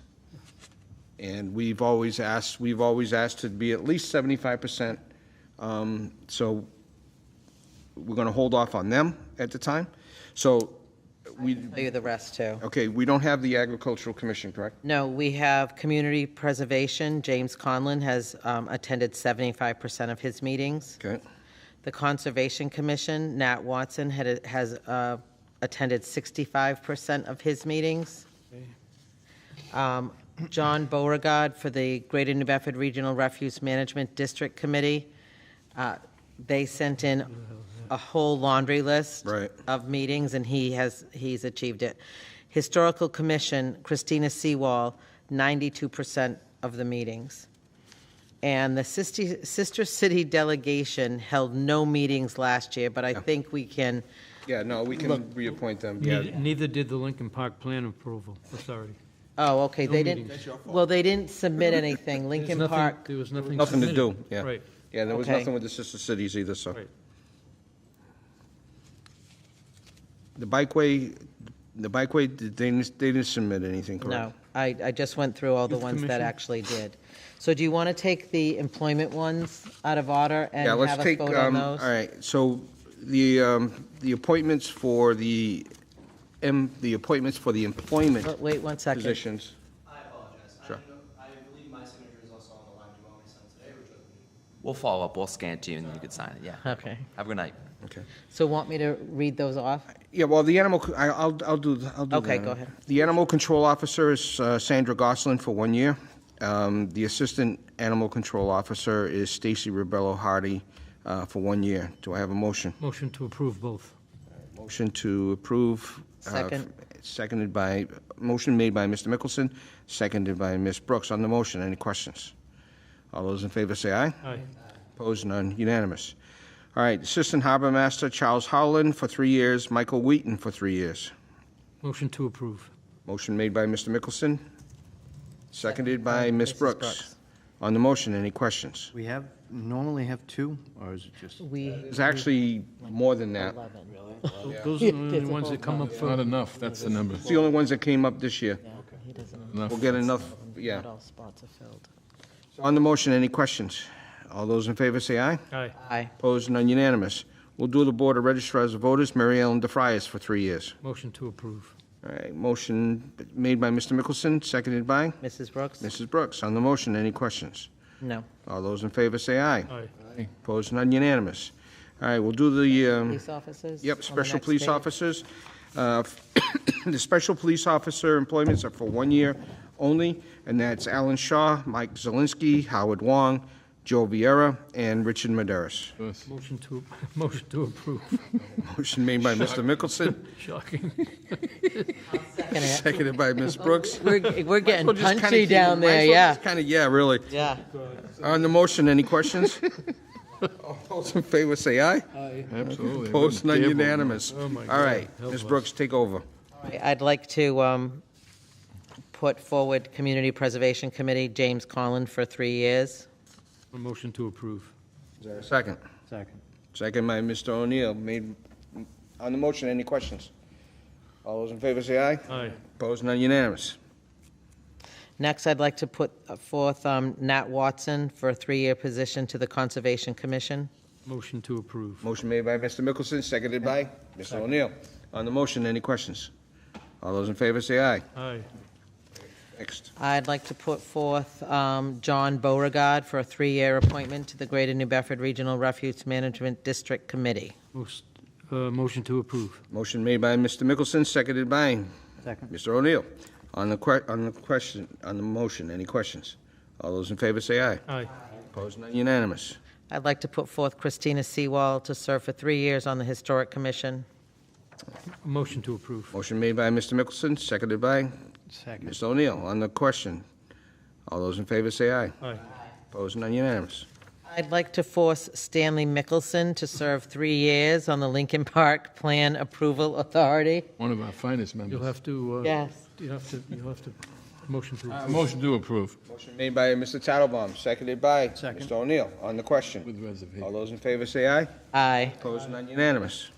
And finally, to the Sister City Delegation Committee, Nicole Jackman, Sheila Coote, Belmira Barreras, Barrios, all 3-year appointments. Approve all 3.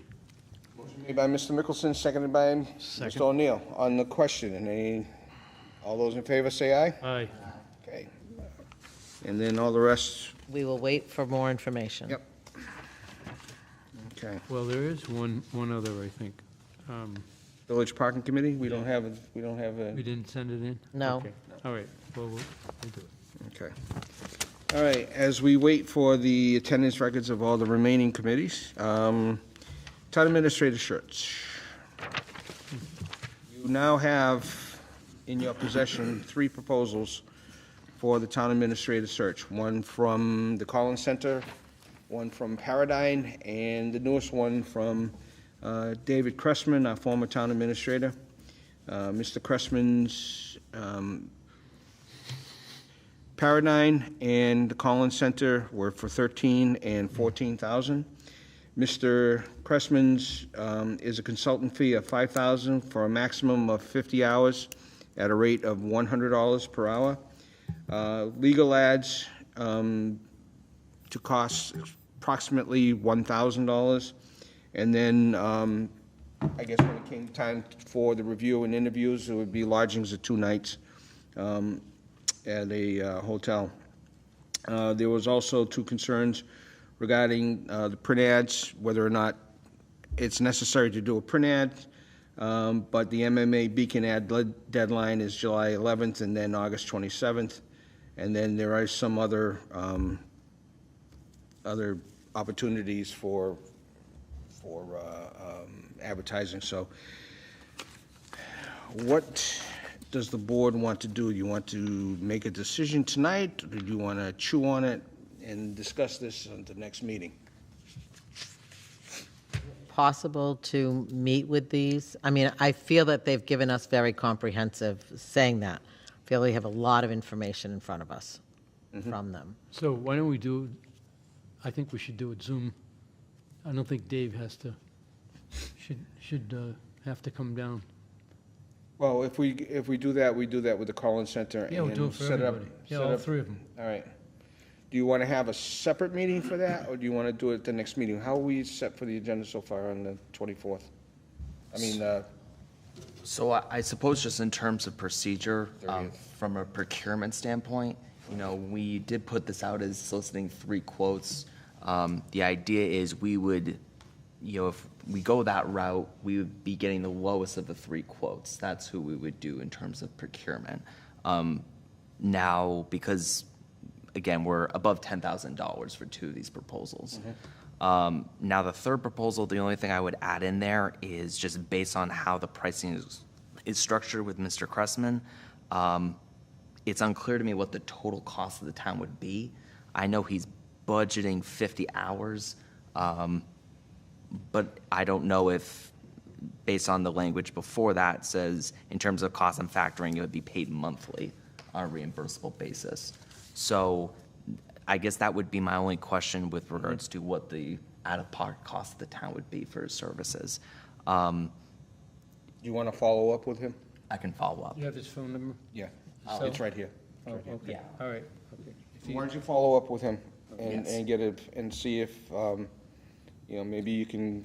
Well, just tell me your get a issues. Yeah, tell me your issues, and then maybe you can come up with a not to exceed type thing. I have a question. I've been advised that we should ask each one of these firms, what if the pool after the first go-around is minimal? Meaning we have either not enough choices, or the choice we have aren't enough to consider. What is their second step in terms of what do we do at that point in time? Are we satisfied that we get, which I wouldn't be, we just take what we have, or do we say, go out and find us? Most of the time, I can tell you, with searches like this or any other type of search, they extend the search. Well, no, but I'd like to know what, we didn't really do that last time. Didn't have to. Well, we didn't have 3 legitimate candidates, as I recall. So, and I would have liked to have gone back and said, okay, what are you going to do? We're going to go out and beat the bushes, and we're going to knock on doors, or whatever they're going to say they're going to do. Are we going to be just satisfied that whatever we get is going to be enough? And if they have to go a second time, is there going to be additional costs? Well, of course, there would be an addition. Yeah, it would be advertising costs and whatnot. Well, that's That not a would be- lot compared to are these 2 other firms willing to say that that's the maximum? If we have to go out and, okay, we'll pay for the ads, but are they going to charge us for more of their time? And how are they going to go out and do it? I can probably tell you, David, they will charge us, it'll be an additional expense. It's almost, it's just a given. I'm not against spending more money. Are we satisfied that we're going to just take whatever they throw at us the Well, first we don't time? know what around? we're gonna get. No, but I want to know, That's it. if I'm going to choose this guy or that guy, or the third, I'd like to know what their tact is going to be if the well is not sufficient and we need to go back. I think that certainly could be, when we're doing this interview, I think we need to hash out those questions, and I think Okay. that's certainly a question that we can ask. Yeah, why not? I mean, because we have three different proposals with varying experience doing this. Right, So- and I'm saying, do we want to ask that question now so they'll come back to us with a prepared answer, or we're just going to ask them cold turkey on this interview? Well, let's put it this way. Chris, you can send out an email to all 3 and ask them. Give them a chance. Yeah. Come prepared with that answer. Yeah. And if you need to get a clarification on the question, just call Mr. Tattlebaum. So I'm looking, my notes, we do not have a meeting next week, but do we feel that we need a meeting next week, the 24th? And then the next one will be what, July 1st? I have July 8th, That's correct. July 8th, which is now, that's quite a ways off. 3 weeks. And tonight, we had a very stacked agenda, so I don't know what's coming up. So fortunately, we do not have many items on the 8th as of yet. Okay. I do know that, we are planning on having a joint meeting at some point with the planning board. I'm working with Christine on scheduling that for their vacancy. Oh, okay. So, I think the only other thing is just following the discussion tonight on the board and committee appointments. Right, we need to get Yeah. that. Maybe we can have, would you be amenable to a meeting on July 1st? Me? Yeah, and speaking just out there, and maybe strictly, maybe take up the town administrator at that time along with the board appointments? Because, we want to have these boards, going into the fiscal year, the new year with people. We also go from July 8th and we jump all the way to the 29th. Yeah. That's the schedule too. Yeah. So maybe let's schedule something for July 1st for those 2 specific items. But also, take a look at the attendance records that we get. And if there's anybody that falls below the 75% threshold, reach out to them or have the chairman reach out to them to find out, not so much why they didn't show up, but, if they get reappointed, they're going to make it an effort to maintain 75%. Definitely. Will do. Okay. All right. So we have 2 items on the July 1st meeting, the board, Right. And if committee there's- appointments, and unless town there's administrator anything- search. Unless there's something that comes up that's of tantamount importance. Right, But those will be the 2 items. I'm just thinking, do we feel we need an executive board session on that night? No. Okay, so No. that will be the 8th. Yes. Yeah, we'll keep it at the 8th. We'll keep it the 6:30? 8th. Yeah. Well, 6:30. Not the first? The first? The first, 6:30. 6:30. No executive session on July 1st. Yeah, keep the Right. 8th. Oh, yeah. Right, just keep it normal. Great. There was something else that just popped in my mind. Oh, I'll remember it. Down the line. Okay. All right, oh, yeah.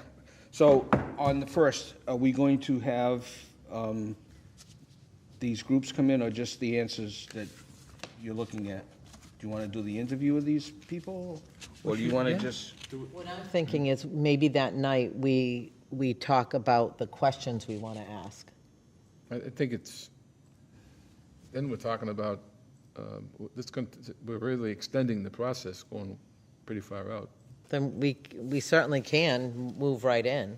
Well, generally, we don't send them a list of questions we're going to ask them. We've gone through this numerous times. Yeah, but this is, I think she's looking for the questions to ask. Right. I'm not sending it to them. Between us, what do we want to ask?